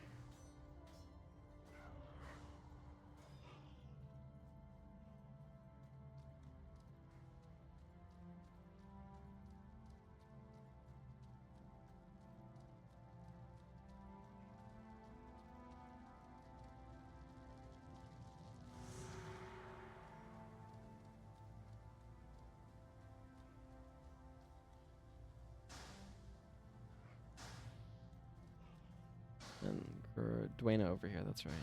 Grenth is elsewhere. It's kind of a main room.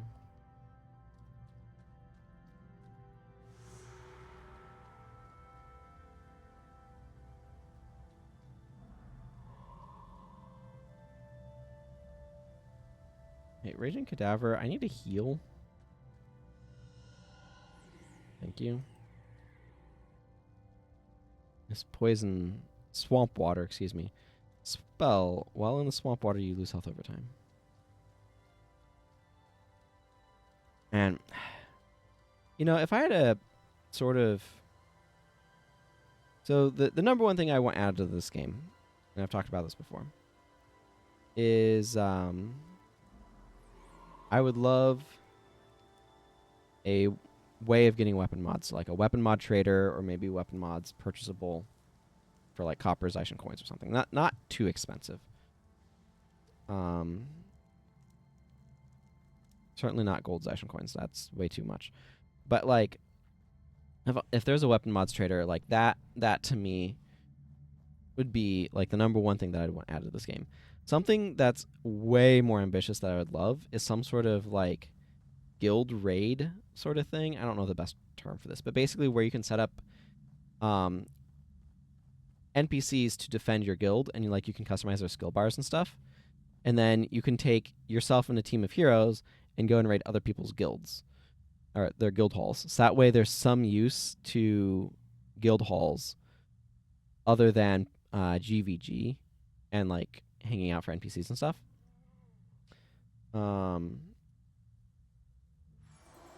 I would love that.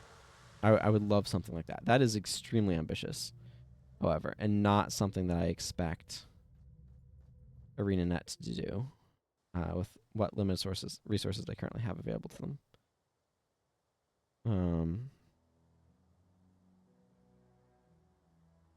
Looking to see if any of these things have anything relevant going on. Doesn't look like it.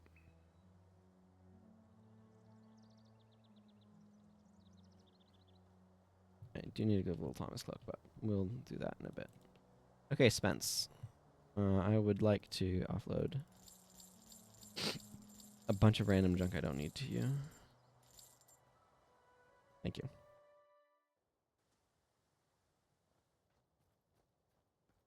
So anyway, that I think that would be a really fun sort of mode to have, and a really fun way of making use of guild halls. A little bit like there was a game, I don't know if it's still available anymore, but called something like the Epic Quest for Epic Loot, where basically people would be able to make a dungeon, and then you'd go and raid each other's dungeons. That way you could get resources to be able to further enhance your character in your dungeon and stuff. And that sort of idea seems like it'd be such a great fit for guild halls, where you can basically like raid each other's guild halls, and that allows you to be able to put in more customized NPCs and things like that. And I don't know, it just seems like it'd be really sweet. GVG was so cool. I mean, it still is a really good PvP mode. But, you know, not a huge population. I guess the last thing we'll probably do is go into the Northlands. Like a good idea. Hey, Fair Capo. Not since King Dork himself has asked on how to find a king than Edelburn. I don't know exactly what we're saying here.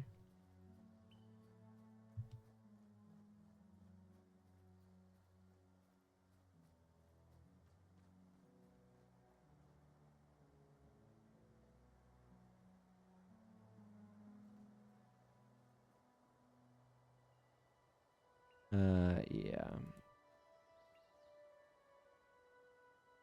Gonna go the Barradin estate. Duke Barradin, what do you have to say? Greetings, youngster. I'm Duke Barradin. I train young warriors not of hammer master. What brings you here? It saddens me greatly to see people use my name and lineage to stir up trouble. Adalburn is a great king, and I see already in his son Rurik the makings of greatness. His loyalty to Adalburn is nothing less than a betrayal of Ascalon, but you were asking in a strictly theoretical sense, weren't you? Yes, of course. Long live the king. So, like, Duke Barradin is probably not a great choice for king anyway. It sounds like he's not very good at diplomacy, and that's an important part of being a king. But I appreciate what he's saying here, and I think this is a really important little dialogue that's super easy to miss, because you can just get 3 people. You just need to talk to 3 people, and you can get 3 people right out there. in the entrance area, and so a lot of people are going to miss. Little Tom also has stuff for that, but I just think it's neat that you can do that. Okay, that requires me to return to Devona. And that requires me to return to Devona. I think I'm going to go talk to Devona. That seems reasonable. And then I'm going to continue on a certain cave full of nasties. Let's merch some stuff I don't need, though. Whoops. The merchant was... The portal was between me and the merchant. Never mind. Let's not merchant stuff.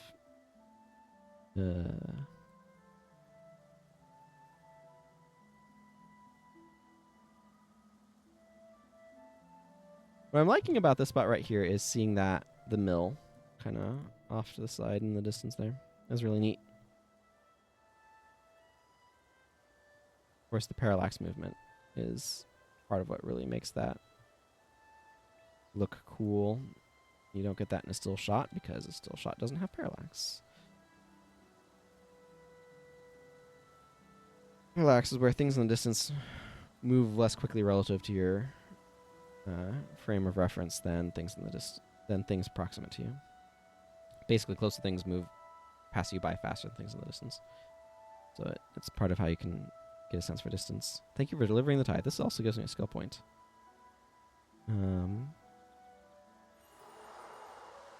So the Duke's people are loyal to Adelburn after all. I'm pleased to hear that, including the Duke himself. Don't talk to War Master Grass, but you can talk to Duke Baradin.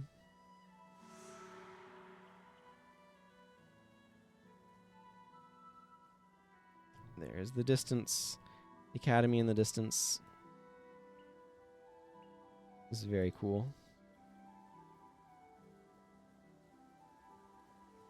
I like being able to see that. Anyway, I need to go into the Devourer cave. We're going to do that. Ignore the scale. Just on the other side of this wall, but unfortunately I have to go through that whole cave again. But I don't have to go quite as slow because I don't need to worry about Fade and Hawthorne catching up to me.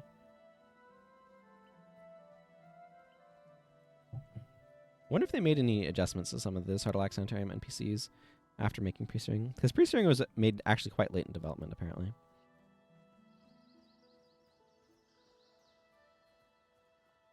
Interesting to think about.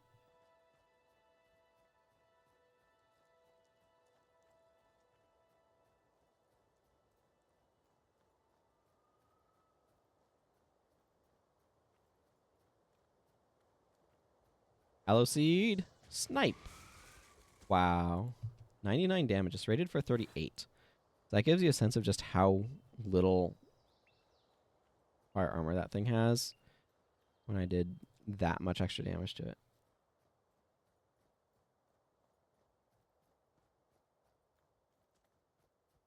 I was doing some of my mental armor calculations incorrectly, by the way. If I'm doing like doubled damage, then to those ice elementals probably had like negative 40 armor to fire because I was doing over double damage, so it's probably my natural. Sir, you're in the way, sir. Yeah, and you can see I'm doing extra damage to those guys now because that's increased enough that we've kind of like tipped the threshold of it.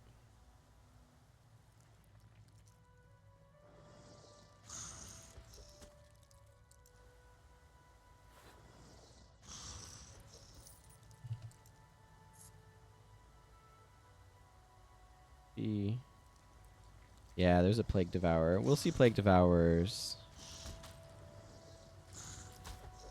more in post soon. It drops 2, but they're unassigned. I don't know, it's kind of weird.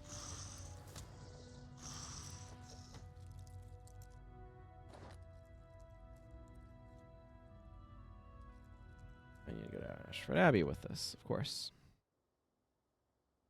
Brother Menlo. Is the poisonous singer intact? Yes. There you go. Hope that is of some help to you. Okay. A bunch of stuff. I still don't need any of it. Spence!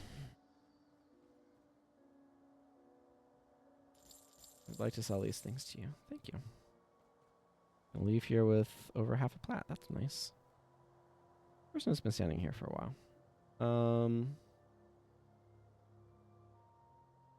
Let's just go from Ascalon City over to the wall and go do that quest. And then we will be done with researching on this character. Again, I'm not doing Neymar's quest because it's AI and the bees is fiddly.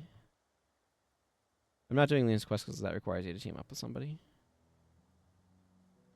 You know what? I'll get it in my quest log and not do it right now. And just have it hang out. Why not? Hey, Osric. How are you doing?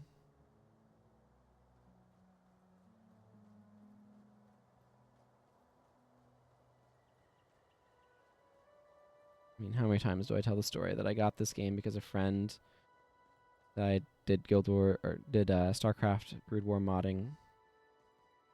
Like we were in that community together back in 2004.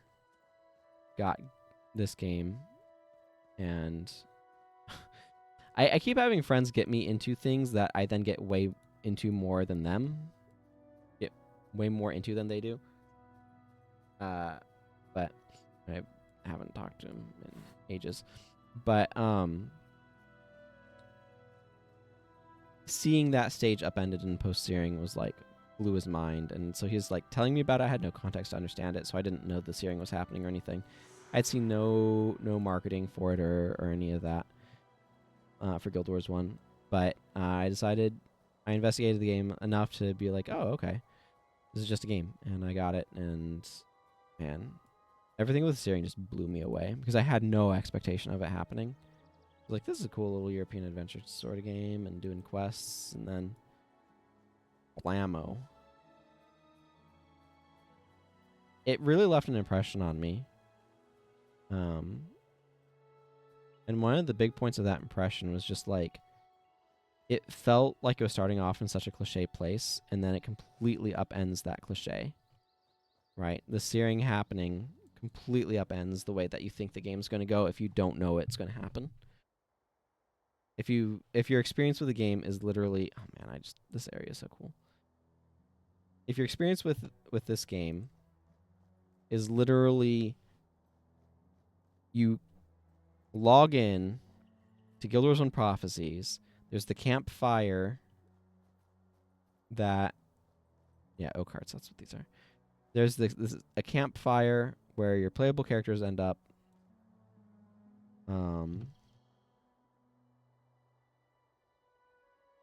Wow, she's really shiny for some reason. And in some sort of crazy wasteland because it's post-searing basically. And then you make a character and you start off with this very European adventure. You have no context for when the narrator says the last day dawns in the kingdom of Ascalon. Just like the Elden Ring opening. You don't know what the heck's going on. So they just throw a bunch of stuff at you and nothing sticks because you don't have any context for anything. And then you play it and then you're just absolutely dumbfounded when the searing happens because the last day dawned on the kingdom of Ascalon. And by the time you don't know how to play the game yet, and by the time you get there, like hours later, you've completely forgotten what that opening cutscene had to do. Like when I played Elden Ring and I got back to the Chapel of Anticipation, I had forgotten that was where you started the game. I'm just hopping in and picking for no good reason. And I'm like, where is this? This feels like there should be loot here on this spot, but there is nothing here. What's going on? Did somebody already open this? Like, it messed with me. Because it had been so long at that point since I'd been there that I had completely forgotten that that's where the start was. Anyway, Fair Cap will be hanging out here later. We'll put up some tents. And this graveyard will be closed.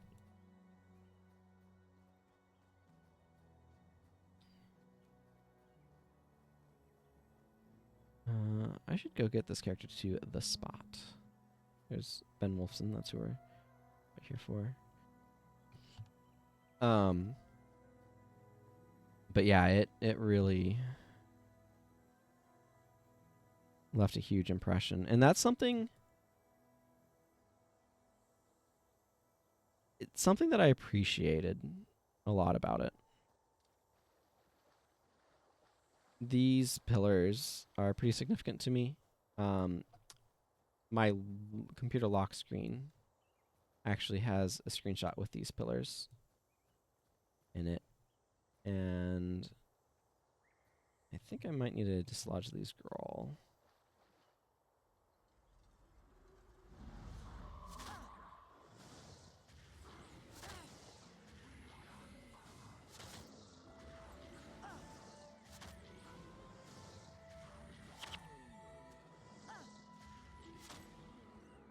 These girl out of here. This is like my favorite song in the game.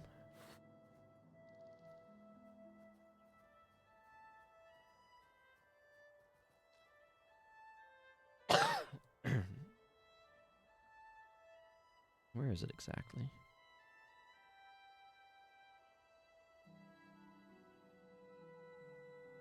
It's a bit more this way, I think.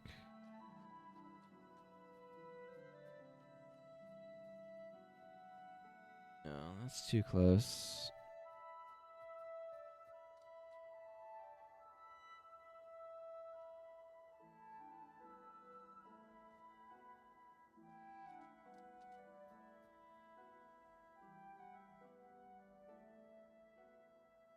There's a screenshot that I took from somewhere in this general area that I have my mom did a pastel painting using it.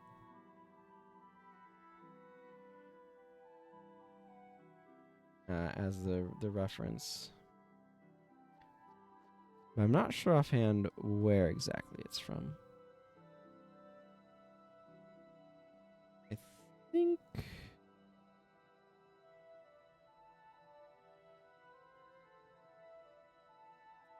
Okay, this tree...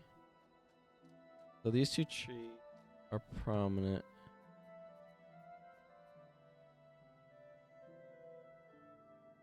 But I can see part of that one. So it must be... Yeah, it's from back in here. Like here-ish. Oh, you know what's throwing me off? Because it's like right here.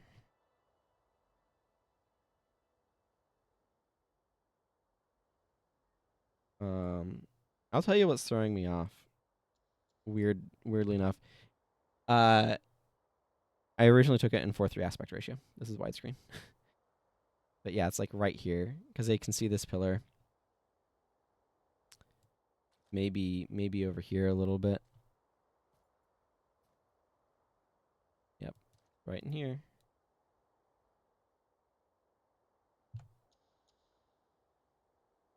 Yep, this is the spot. More or less. See a little bit of the ruins there. This tree is a little bit more there. It's probably a little bit more like here. I can see this branch in it. Those two trees, this hill. It's like right in here. Okay, cool. That's good enough for me. I'll take one more with my character flipped. So it's just a very iconic spot to me because I have a picture of it up on my wall. And I attempted to do a painting of myself of the area, and it did not do as good of a job. But that's fine. Okay, let's finish this quest. But I wanted to get something from this account in that spot, because it's a special spot to me. I have actual artwork on my wall based on it.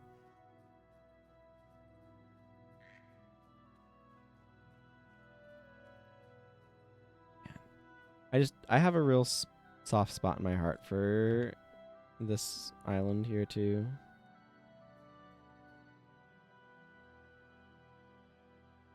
So pardon me for getting some screenshots. This area will have some flame collars later. This area also is like very different once the searing happens for no reason that I am aware of. Also, he's very happy to see us. There's more like little archways and stuff through here. It's still a really neat little area, but it is a different neat little area. And I'm not sure why they didn't try to get it a little bit more exact. They knew what they had in post, so they decided to change it up a good bit for pre, for reasons that elude me. But we're not going to visit like more of the Northlands. That I am level 6. I am not equipped to really fight Char. I'd want to use slash bonus to be able to get the imp, and I don't care to do that right now. So we're not going to explore the Northlands any further than what I just have. But I mean, I have an empty character slot in my main account, so I can always come back here. And I have a perma pre character who's actually able to go to the Northlands and fight the Char because she's level 20. But I ain't gonna worry about that. Wallow in the nostalgia. Anyway.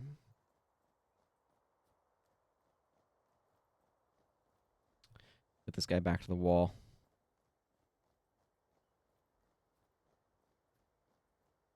A good friend of mine has gone missing north of the wall. He's a ranger.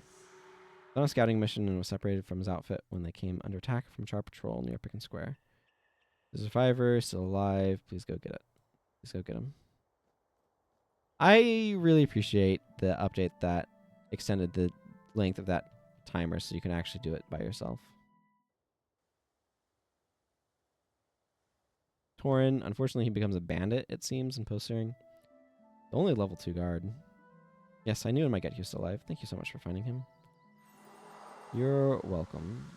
I don't know why you end up being a bandit later, but, you know, that's your problem. Okay, time for going over here. I should clear out my inventory before doing this. That's a terrible enchanting mod. Highly salvageable. Ooh, bones. 7 whole bones. I'll get the hand hide out of that. No, use it. Okay, the rest of this stuff is going to Sonira.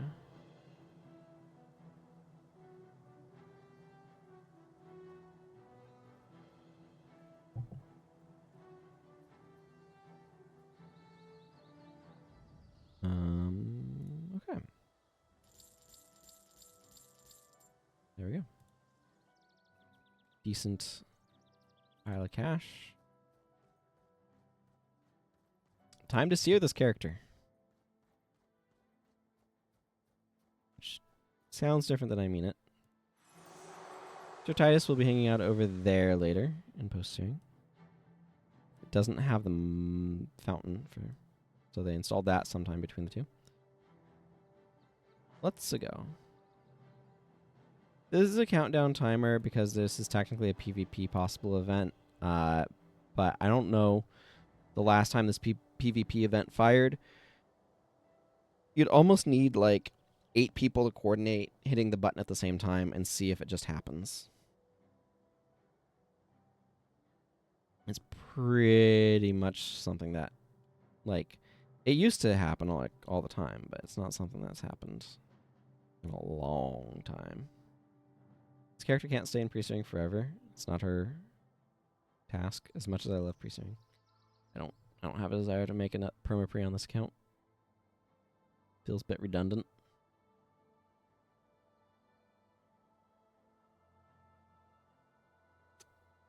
Just vamping for a minute. All right, here we go. Ascalon Academy. Yep. Gotta listen to these two talk. The only time you kind of come back here, can you clip your camera through this gate? Oh, you can kind of. Oh, that's hilarious.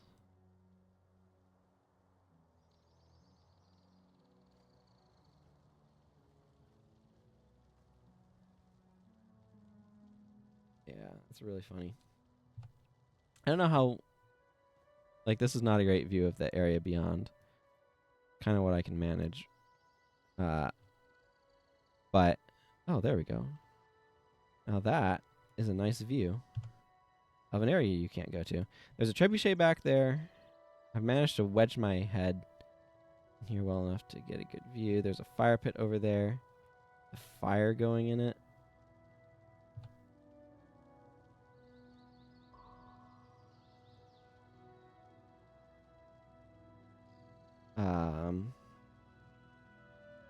If I can minimize that gate object. So what's really amusing me is right there. I don't know how we know Batlaw Doomtooth. But what's really funny is those are white mantle banners. I'm pretty sure. Actually check Prince Rurik's back. Prince Rurik. I need to...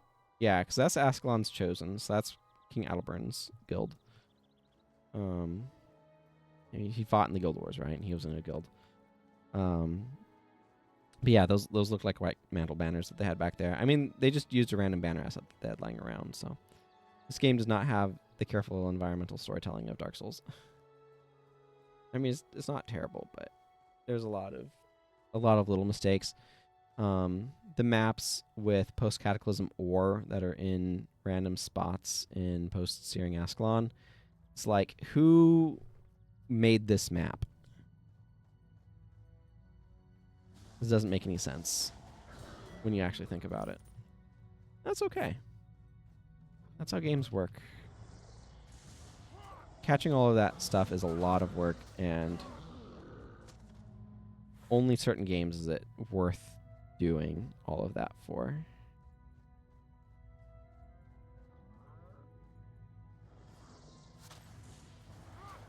Yeah, so we should be able to see the outside of this from a variety of places. Also, you notice our ability to use towns and outposts has been taken away, which makes perfect sense. Can't warp out of this. We're going to ignore those Growl.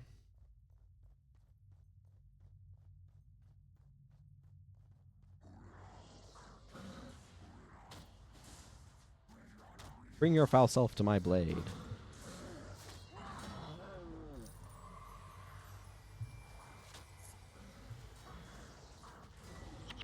Energy plus 5 will enchanted is actually a max effect. Or, like, an inscription tier of that, anyway. I have some of these that... Like, I think there's one that's, like, plus 10 energy, health below 50, which is stronger than the plus 7 of inscription. So there's some stuff like that where it's like, oh... Inscription's actually weaker, technically.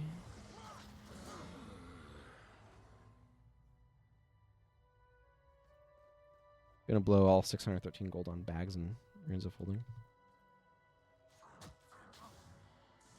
Okay, that's fine.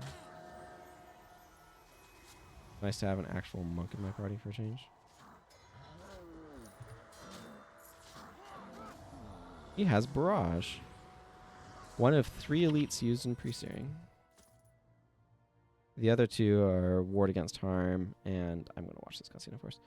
Ward Against Harm and Bull's Rush. Bull's Charge? Bull's Charge. Okay. I don't use it because it's not very good. It was on that day that the Char discovered a way around the Great Wall, a way to bring it down.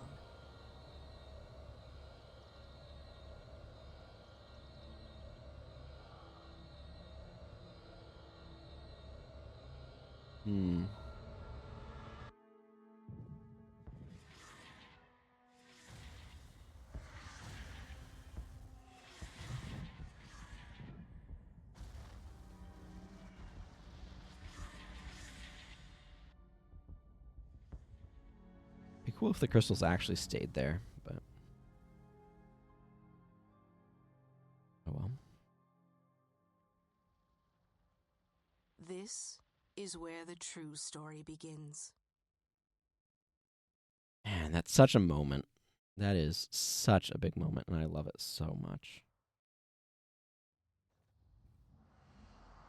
2 years later, and 0 experience points. And again, I love the detail, and it took me forever to figure this out, that this is the exact same spot, roughly. Maybe it's back here. But it's the same spot that you start in pre-searing when you start a new character. You start here next to this house, you start here next to this house in post-searing. And that is... It took me an embarrassingly long time to discover that they had done that. But it is so good. Yeah, they automatically give you Ascalon City.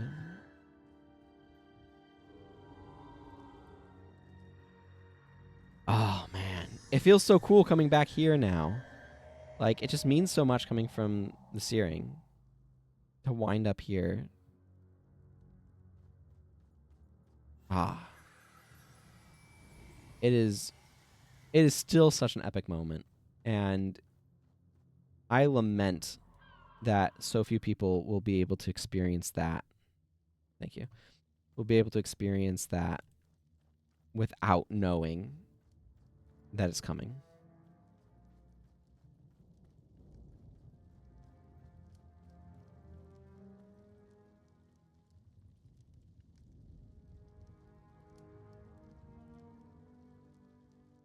Okay, thank you. While I am here, I'm going to trade in some of these.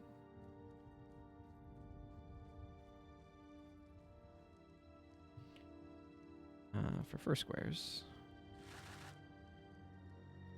Thank you. My first 3 first squares. Huzzah. Oh, I have a cloth shortage. Oh. I'm going to need a new salvage kit. Yeah, Arnaud is here. So he moved from... I changed outfits a little bit, but he moved from where he had been to over here. I would like 2 bags, please. Thank you.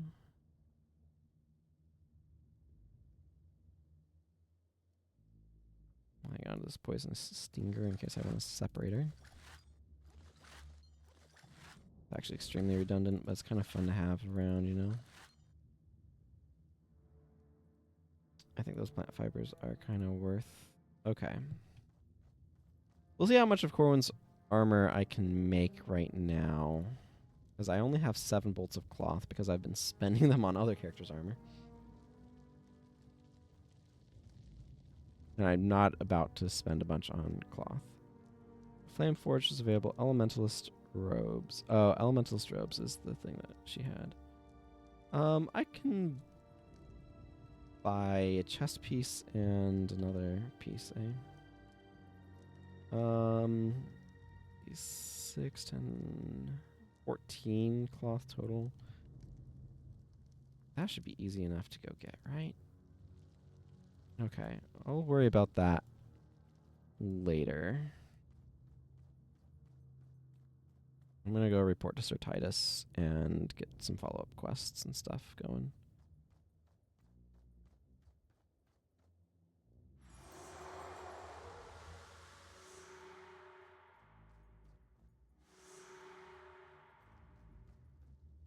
I'm gonna have a bunch of random stuff I'm gonna want to do. I think excuse me. I think what I'm gonna do...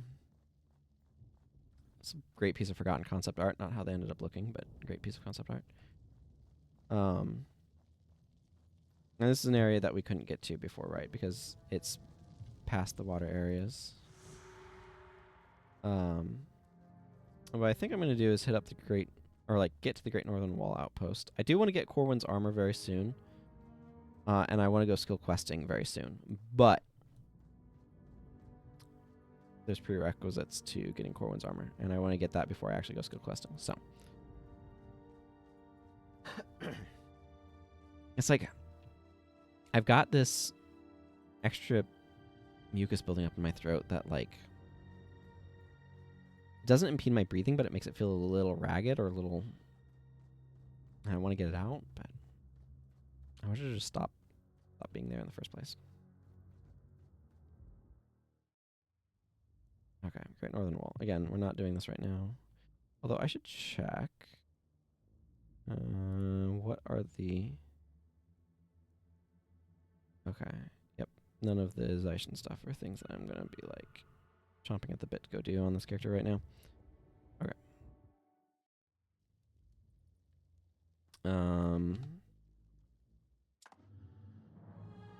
Okay. That character is past that point. I'm going to hop on this character because I want to advance this character a little bit, by which I mean... Oh, man, I am 2 pieces of level 80 armor, and I need way more tan hide on her. But we're going to go up into Talus Shoot. I'm going to go to... Oh, I should do that. Also, I should talk to Vanyi.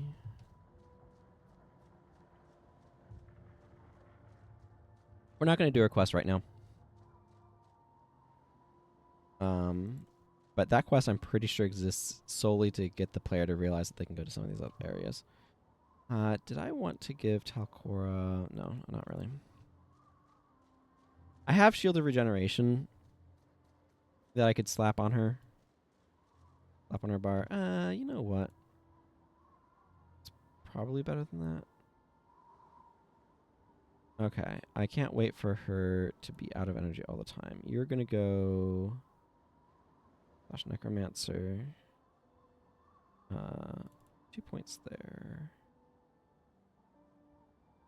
Yeah, that'll work. For a semi-decent blood ritual.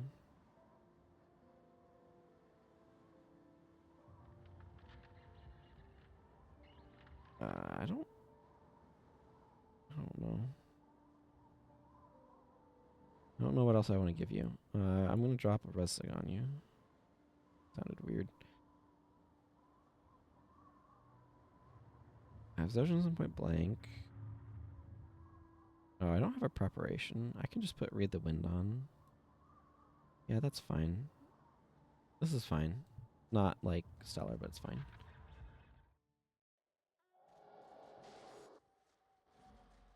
But she can do some energy management. Okay. There's a chance that I will run across a Signet of Judgment boss, and Signet of Judgment's reasonable to have available to you on Warrior. So obviously it doesn't cost anything.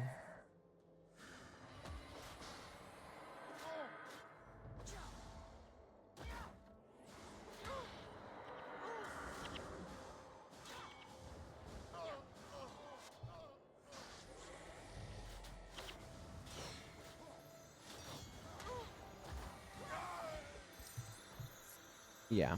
See, that's why I'm out here getting resources. Because I can actually get resources from these enemies, and I cannot get resources at any sort of reasonable rate from the pre-searing ones.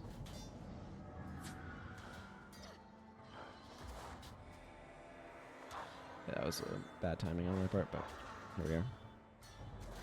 I am having to recalibrate my brain just because, like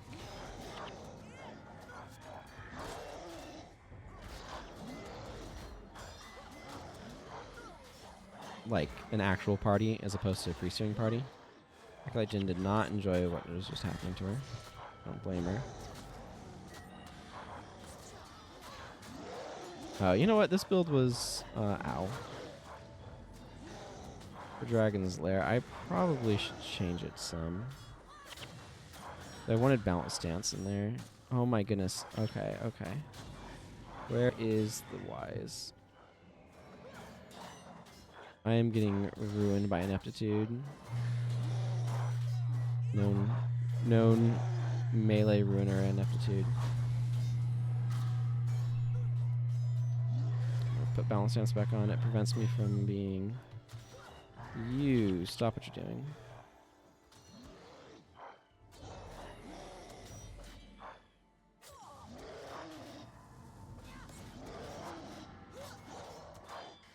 Okay, obviously, we're having some challenges. My armor is not stellar. You know, also, all of my physical attackers probably have underpowered weapons, so that's less than ideal. Okay. Turn vengeances off. I do not want people being resurrected with vengeance when we're not in battle. Vengeance is a fine mid-battle res. It is not a fine post-battle res.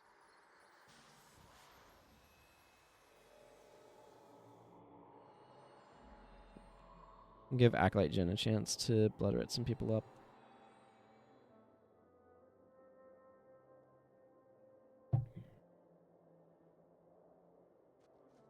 Okay, Vec will have to enjoy recovering his energy slowly. That map is not going to be useful to me. I basically need to head north.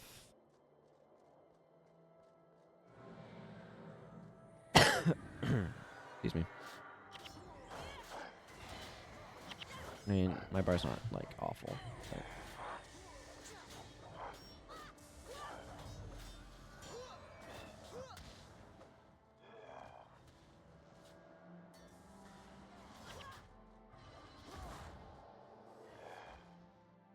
and being mid-fashion is also annoying me a little bit.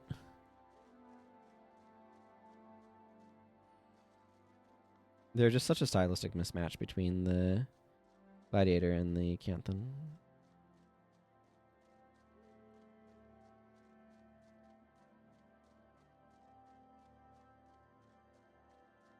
Once we're actually fighting, like, Mersat spellcasters, that'll also help.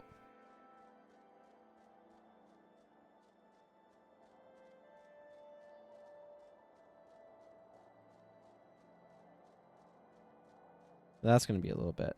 I want to get max armor on this character before I'm doing that.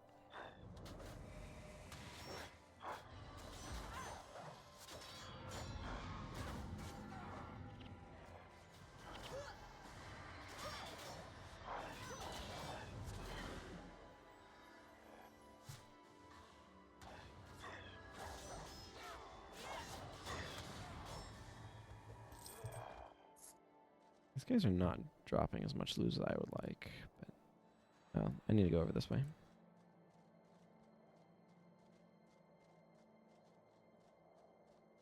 That's the challenge, though, of playing with a full party, is that they do consume many of your drops.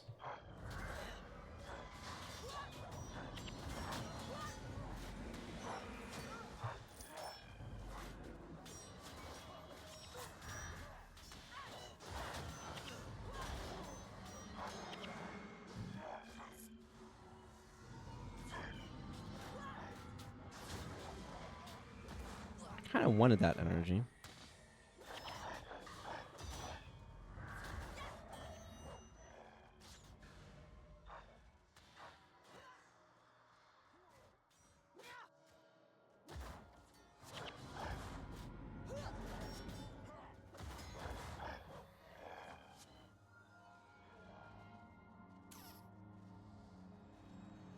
Okay.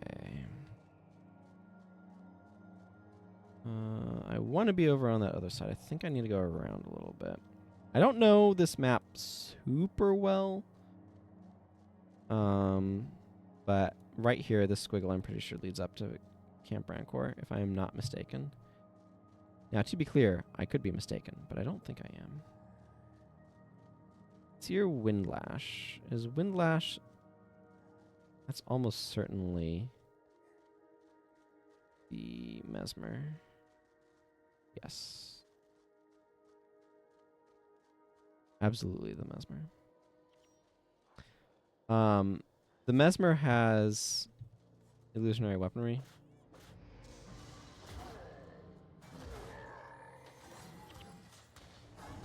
Which I'm going to have to capture on somebody at some point in time. Probably my Mesmer. It is unfortunately and not good skill. The idea is cool.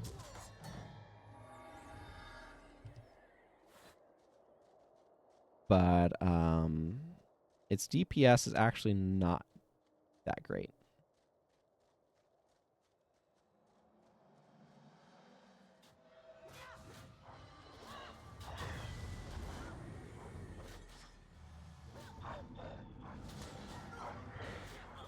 Shield of Judgment.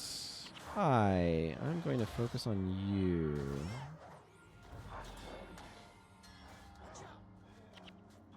Oh, Wise. Absolutely need to take down the Wise.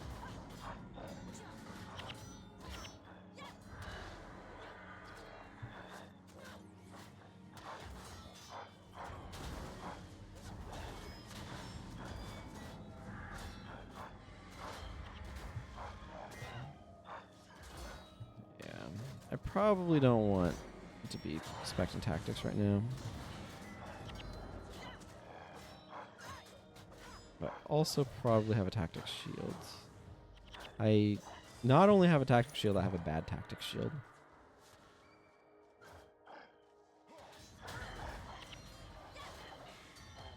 That's one advantage of hammers. You don't have to worry about having a shield.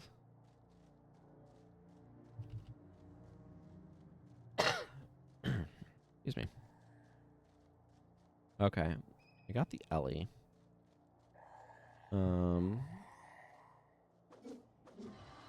Not a big deal. I'll probably... I don't know. I could rezone for bus I'm running.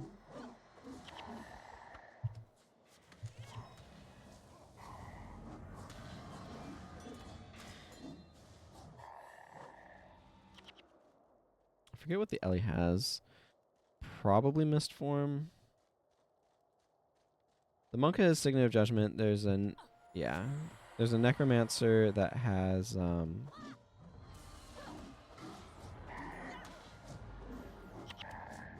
yeah, Mist Form. There's a Necromancer that has Spiteful Spirit and then Signet of Judgment on the monk.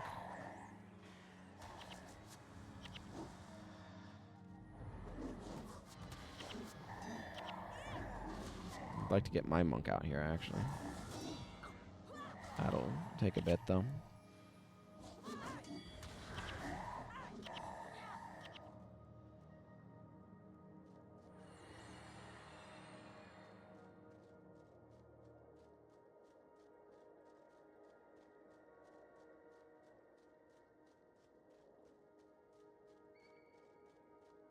There's Camp Rancor.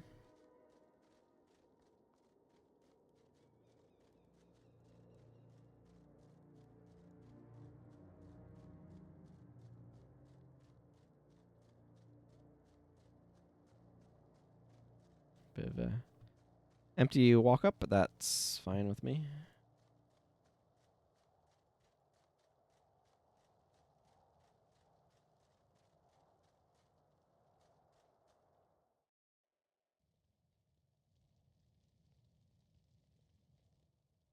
Okay, I wanted to change my build around some. How much tactics do I need for this? 6?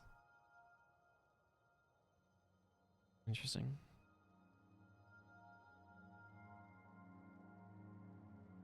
Yeah, I could do something like that. Up the tactics stuff. I'm gonna slap on Iway because I feel like it. Bull Strike is nice, and Sprint. There, we'll roll it like that. Let's go and see. Probably pay attention to Talkie and see how much. Or Windburn. Was that the one? Was that the Ellie again? I should have paid attention to his name more. It probably is.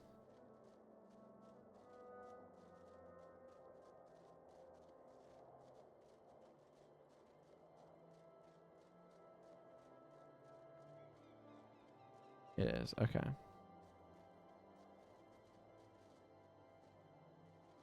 could go check the other location. That's not a huge deal.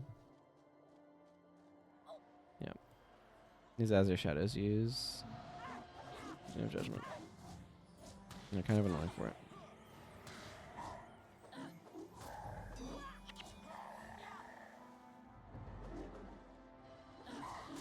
I also use Holy Wrath and Retribution, which, as you can see, it can be kind of a pain too.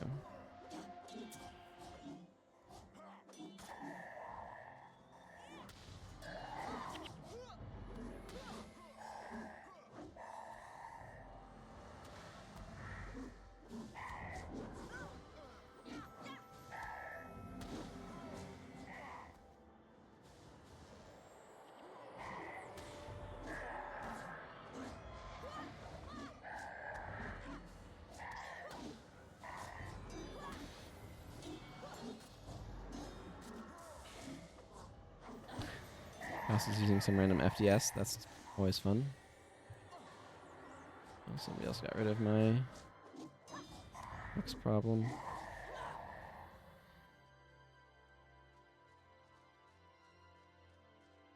Nice Spine Chill. Okay. That is the Necro.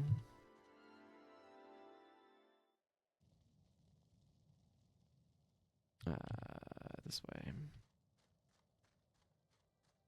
I definitely am feeling like the need for advancement in my character's builds, but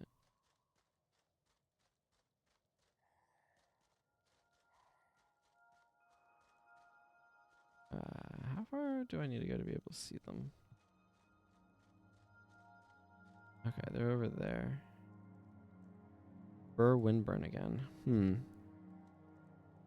Bad luck on that.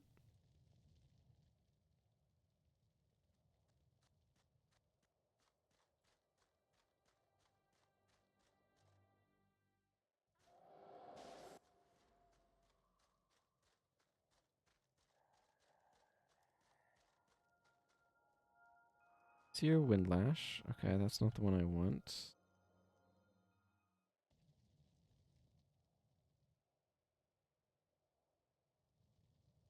Nope, not Snake Dance. There is stuff that would be good to get in Snake Dance, but it's not the character to capture them on. Peace and Harmony is over that way. I think we can agree would be excellent for me to have. Burr Windburn. Okay, you know what? This is boring. I'm not going to keep doing this right now. I did not get a whole lot from that.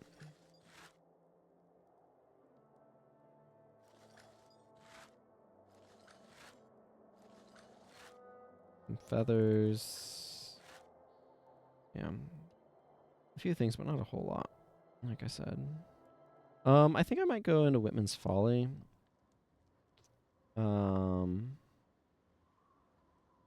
Which I actually happen to end up right next to. There's... I'm not going to capture Unyielding Aura on this character, I don't think. But Unyielding Aura is there. There's a couple other elites in the area, too. I don't know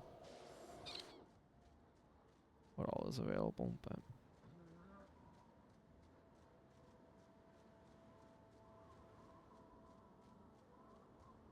I think... Is it the Flourish boss? I think, maybe?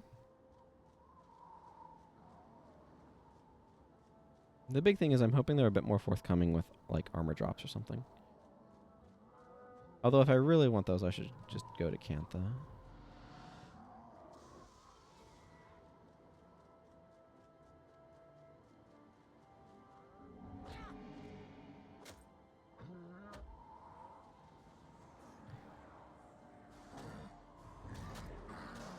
These guys are mega rude.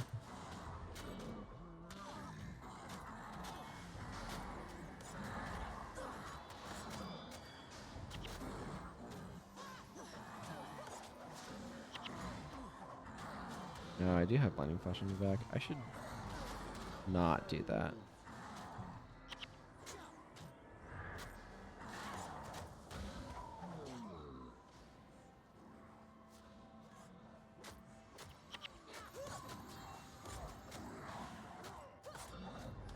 Man, this axe is so terrible.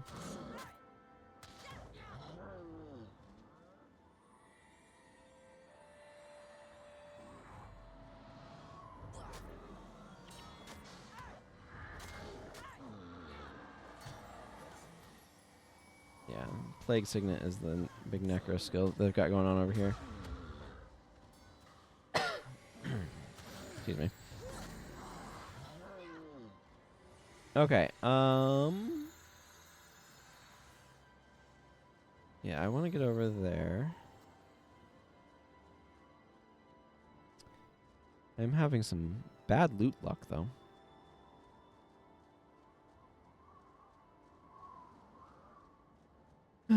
So it goes, so it goes.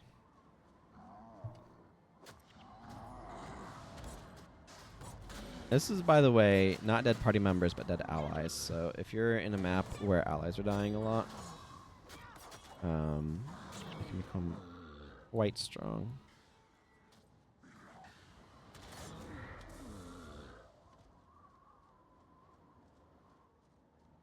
Pillow Wup Wup. Yeah, that is the monk boss.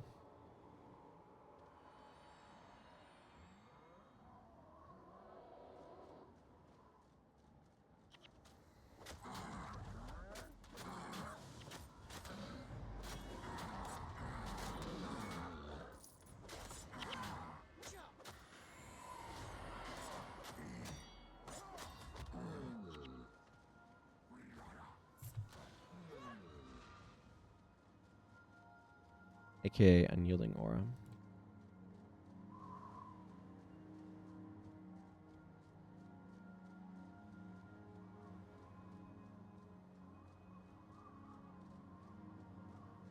Oh, Yap Yal. Okay, we're gonna go take out Yap Yal. Yap Yal. Okay, yeah, Vim. That's what it is. Victory is mine. I knew Flourish was wrong. That's the Tengu up in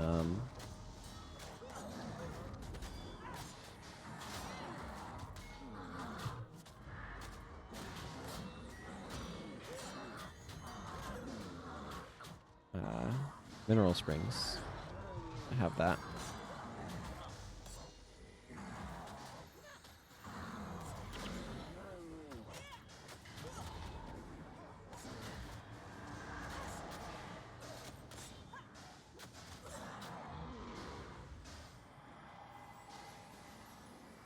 Victory is mine.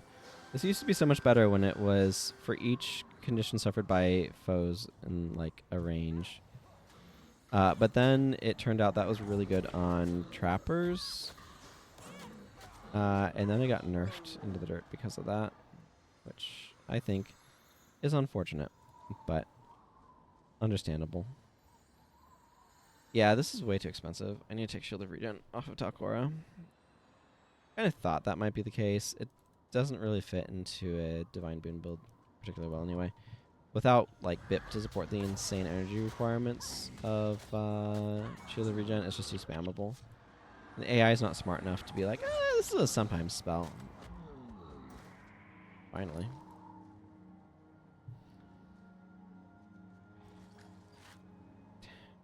I mean, like, it's not bad to get Tanned Hide. I need Tanned Hide for this character, but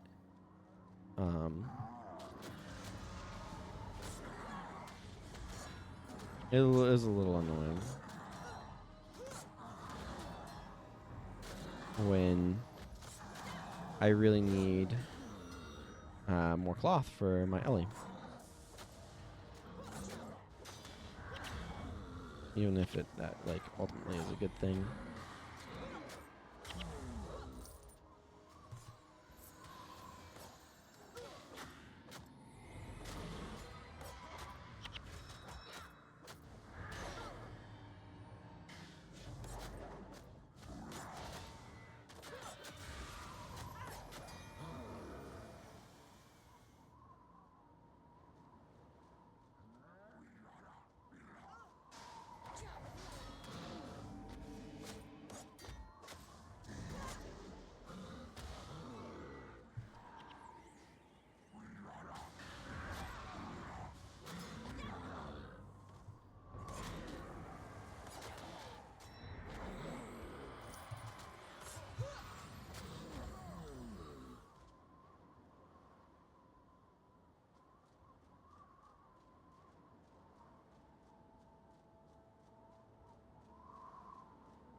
Yeah, it might be a good idea to go over to Cantha.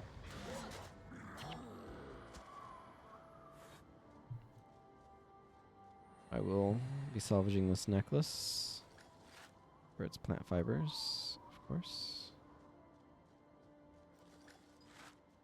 Realizing that I need a bunch of wood to turn into parchment has made me be a little bit more salvage happy on things I know will give me wood.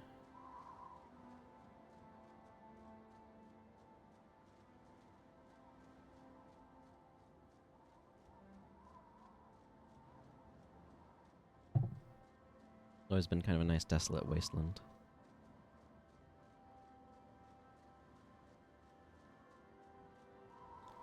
This is not the path. In my defense, it looked kind of like it, and it's not like I come to this area that often. Yeah, it's good for capturing some skills, but like...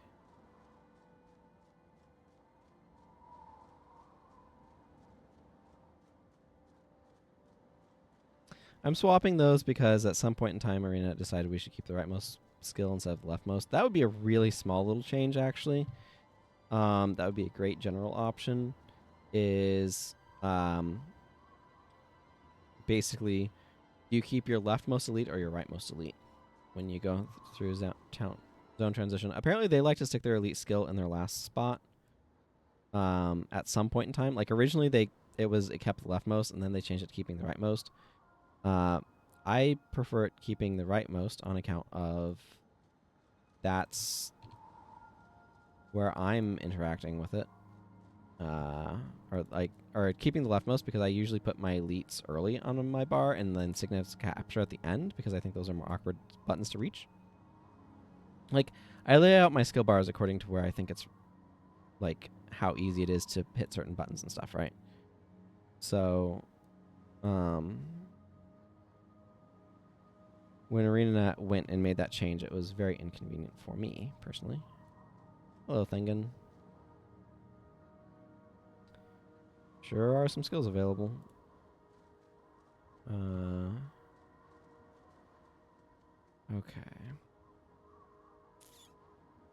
I'm actually wanting to do right now. I think it makes sense to go to Cantha.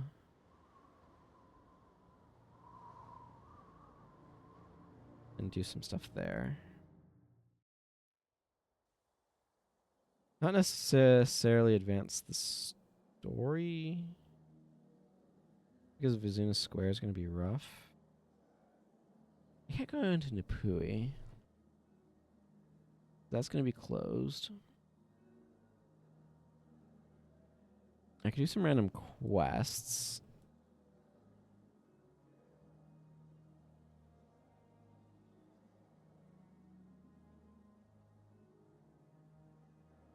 Let's go do the Drunken Master in Buckduck Byway. That seems reasonable.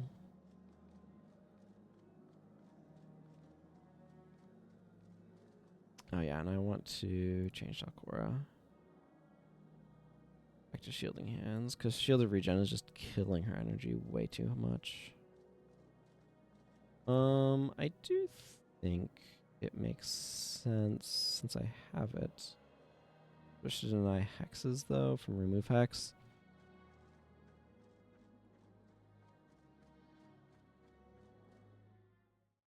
When you have some Divine Favor skills, I think that can be a little bit better. Oh, hey, Menlo.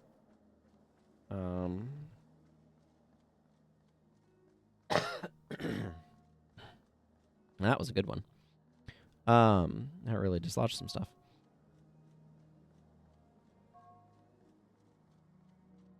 Just because this can remove multiple hexes if you have recharging Divine Favor skills, and she has a couple of Divine Favor skills that could be under recharge when she goes to do it. Longer recharge, so remove hex is like sometimes better, but being able to remove multiple is very good.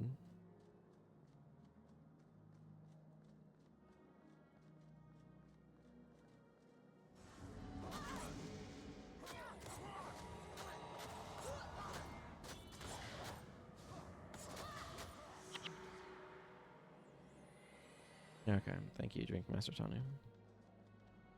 I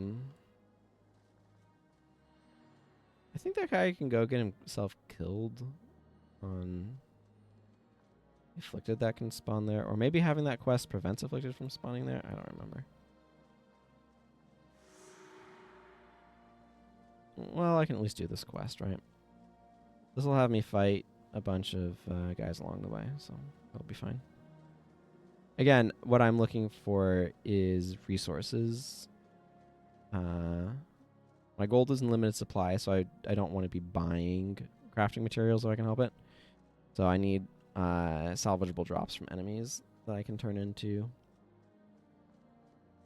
things with my kits.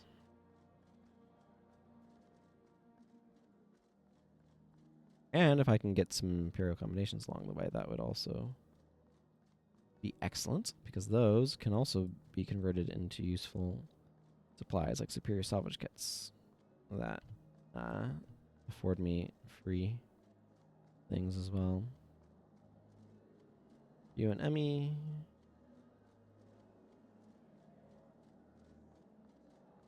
You guys can have your reunion. What do you want, Talon?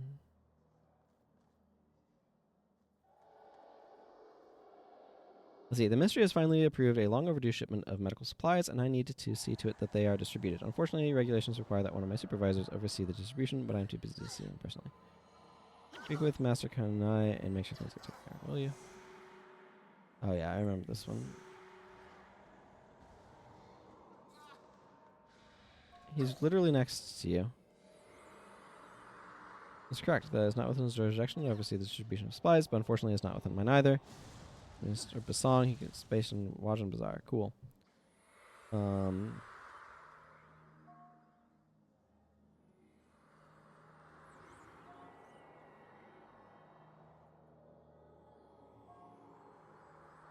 Oracle of the Mists. So they're adepts of the Oracle of the Mists. That's what they're saying here.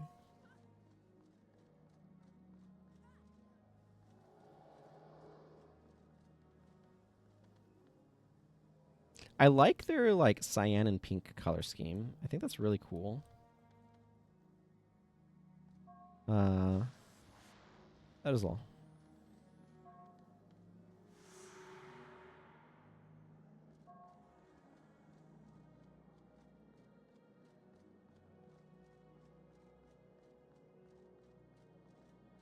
My party thing is so full that I could not see the quest marker thingy, apparently.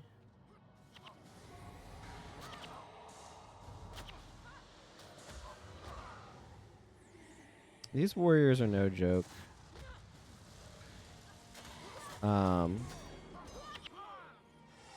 Yeah. I don't know what else to say. They have triple chop, and they can hit really hard. They're even less of a joke in Winds of Change. They get buffed even more. Spell Hexes is a pretty nice skill that you can get over there. These guys they killed that Anthem Peasant. That's just rude.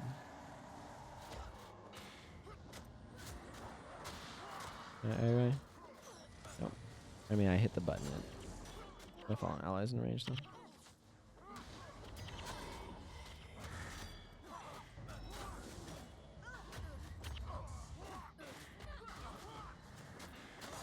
Now I have a fallen ally in range.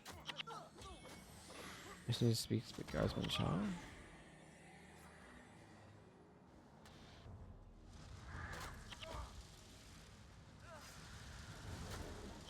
How did Chio die, but not Emmy? I don't know. That's weird. I guess she got ganged up on. Fortunately, she does not have to survive that encounter. Aha! Now I get the benefits of Iway for 10 seconds. And it instantly recharged. Woo.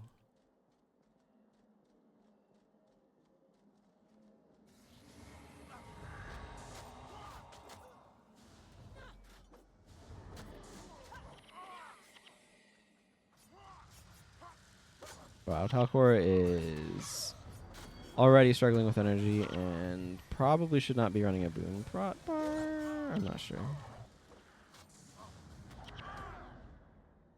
Acolyte Jin is spending a lot of energy. Why are the enemies so stingy with drops? What's up with that? I feel like I'd expected to have gotten a few more drops by now. Maybe it's because I'm specifically looking for them.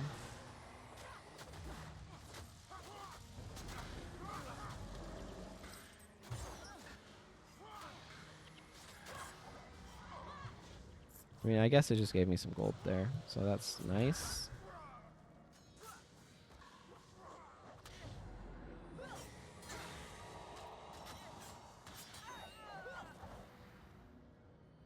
The old school Jade Brotherhood armor set that they have here going on here is really neat, in my opinion.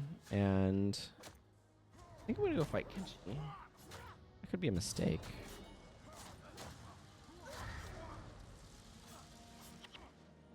But Kenshi's just down there, and if I get his daggers, that would be a huge boon. Oh, that's exactly what I needed. Thank you. Part of why I came here. But if I can get Kenshi's daggers, that would be a huge boon to my assassin. Oh, they're just gonna go down there. Embrace the chaos.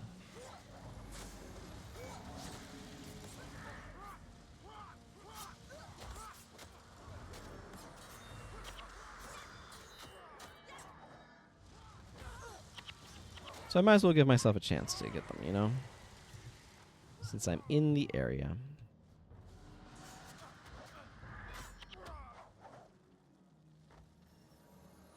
Okay, that's enough chances. I'm heading... Roku, I think, might not make armor for me. I think she makes exotic. Nope, she does. She makes Crichton stuff. I don't want that. Unfortunately, checking her inventory means that I have aggroed more Jade Brotherhood, which is not really what I was going for.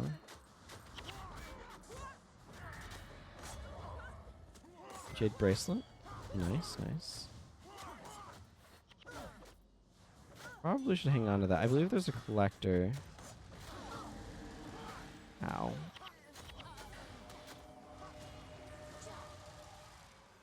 I believe there's a collector that will give you a good mesmer offhand. Good domination offhand for those.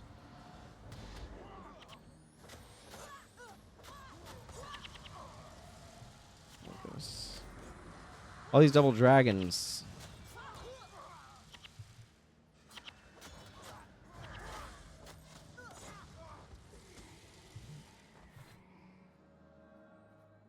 Well, Sin, enjoy your dirt nap.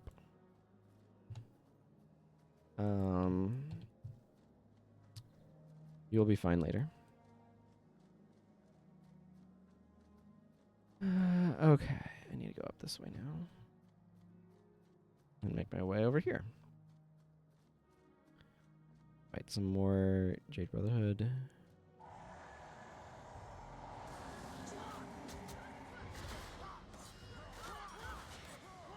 Now it's Emmy's turn to get really beaten up. They have weapons of warding on, by the way, if you were wondering. It's making life challenging for me.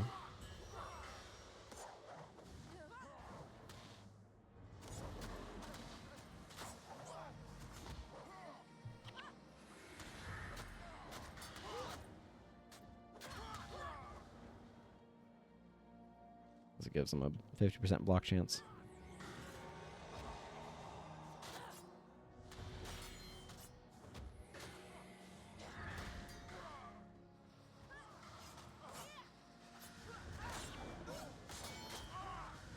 Hey, Salty Grease, good to see ya.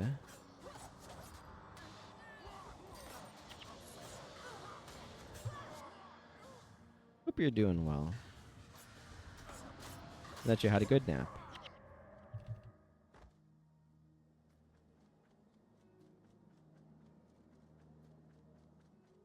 Okay, Garsman Chow. I was supposed to bring a few more people with me, but apparently they don't matter.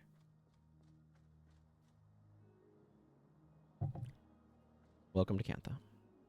Yes. Yes. Yes.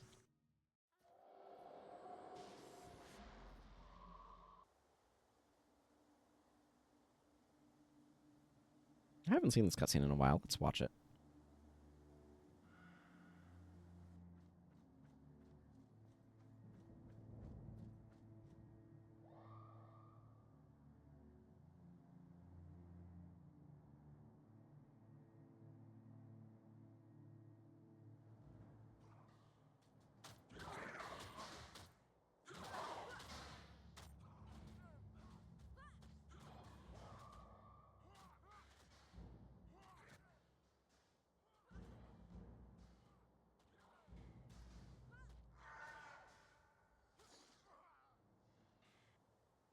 Master Togo is down there, and he's in trouble.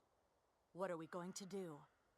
Well, I don't know about you, but I didn't come all the way from Lion's Arch for a funeral.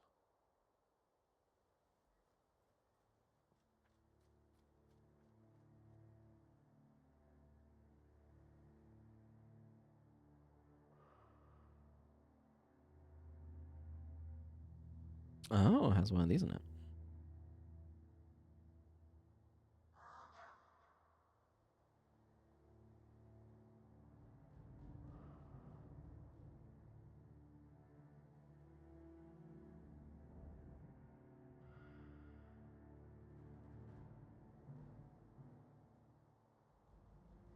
Careful with those things, Shiro. You're going to cut your wrist.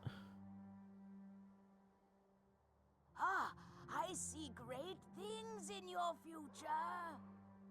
Yours will be a story told by generations. Your swords will be sought by many. Nonsense. Yes, yes, you will do things no other man would dare. Your name will live on for 1,000 years. Shut your mouth, old fool. Look for fortune to come your way.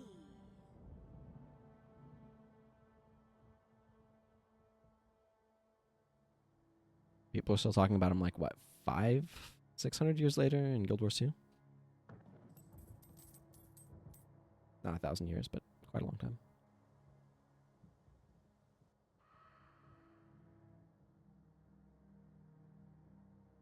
It's funny that they make him carry his swords all the time in these cutscenes.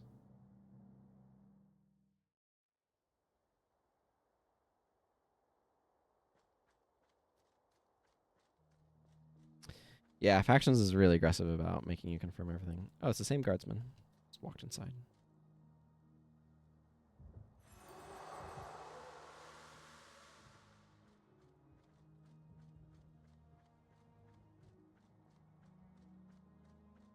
Nine bolts of cloth. Did I take the long way around to the Shun line? Probably.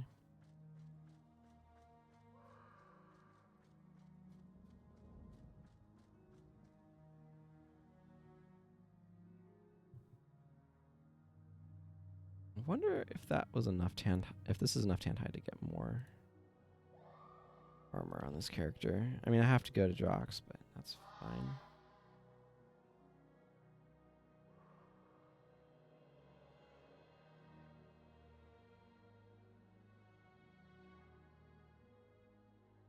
Let's see, I could also go to EOTN.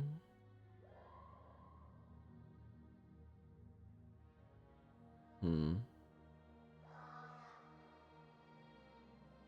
trying to think of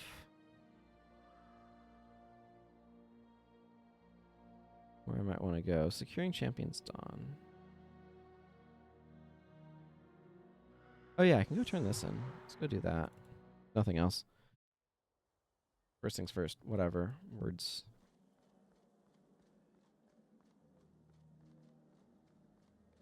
I want to be using there.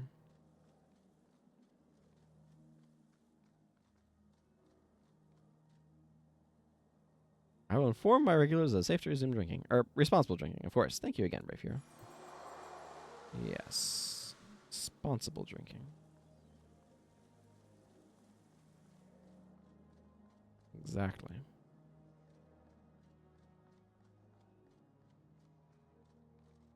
This guy is Guildmaster of the Obsidian Flames, I believe. Go to Raisu Palace, Raisu Pavilion at the palace and find the Emperor's hand. Warn him of the Jade Brotherhood's assassination plot. He'll know what to do. Why aren't you doing that? You're right here.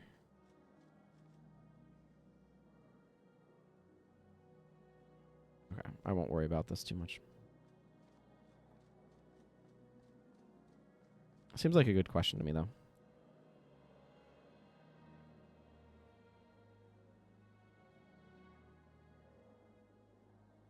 Okay, let's see.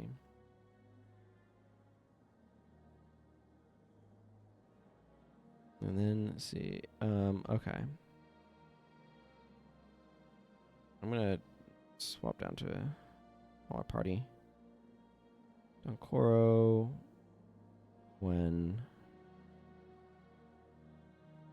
And Vec. Yeah, that seems fine. Vec, I kind of don't want you spending energy on that now that you have this available to you. Excuse me. Yes, that seems good.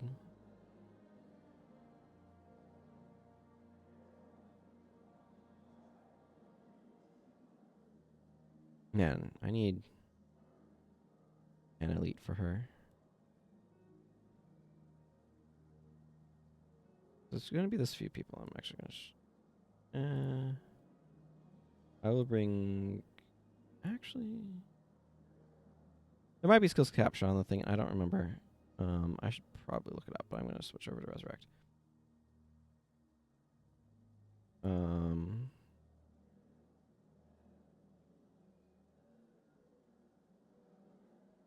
Skills. Nightfall.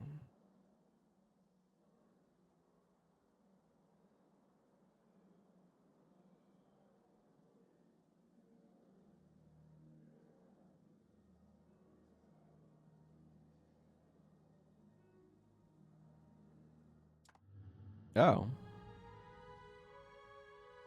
I am going to switch over to technical difficulties.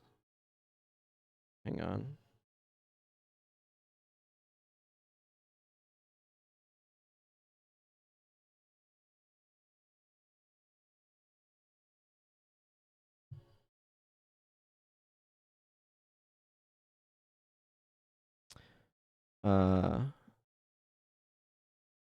It says I still have internet,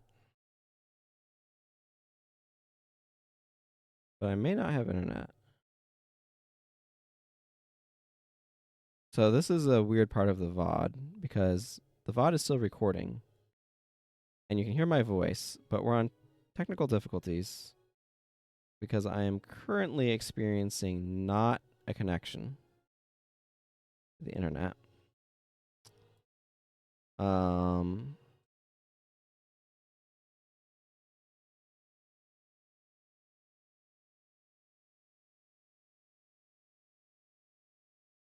So this will be a weird part of the VOD. Okay, I currently do not have internet access because our internet went down. So what I'm going to go ahead and do is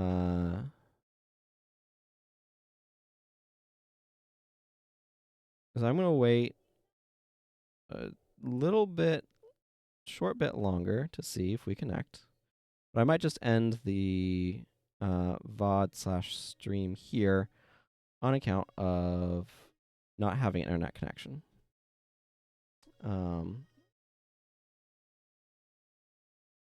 So this will probably just be the end of the VOD. I know it's a little bit disappointing. That's just how it's going to be.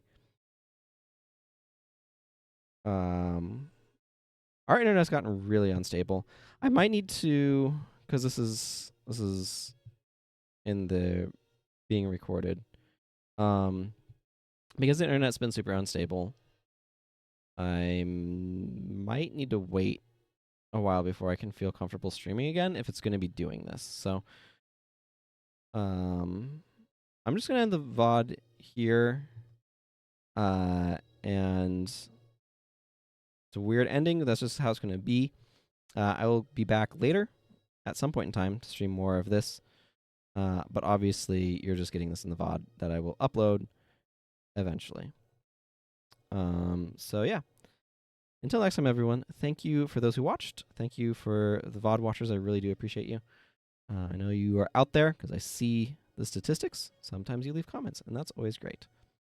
So until next time, everyone, I don't know, again, what I'm doing with the internet, but until next time, take care and goodbye.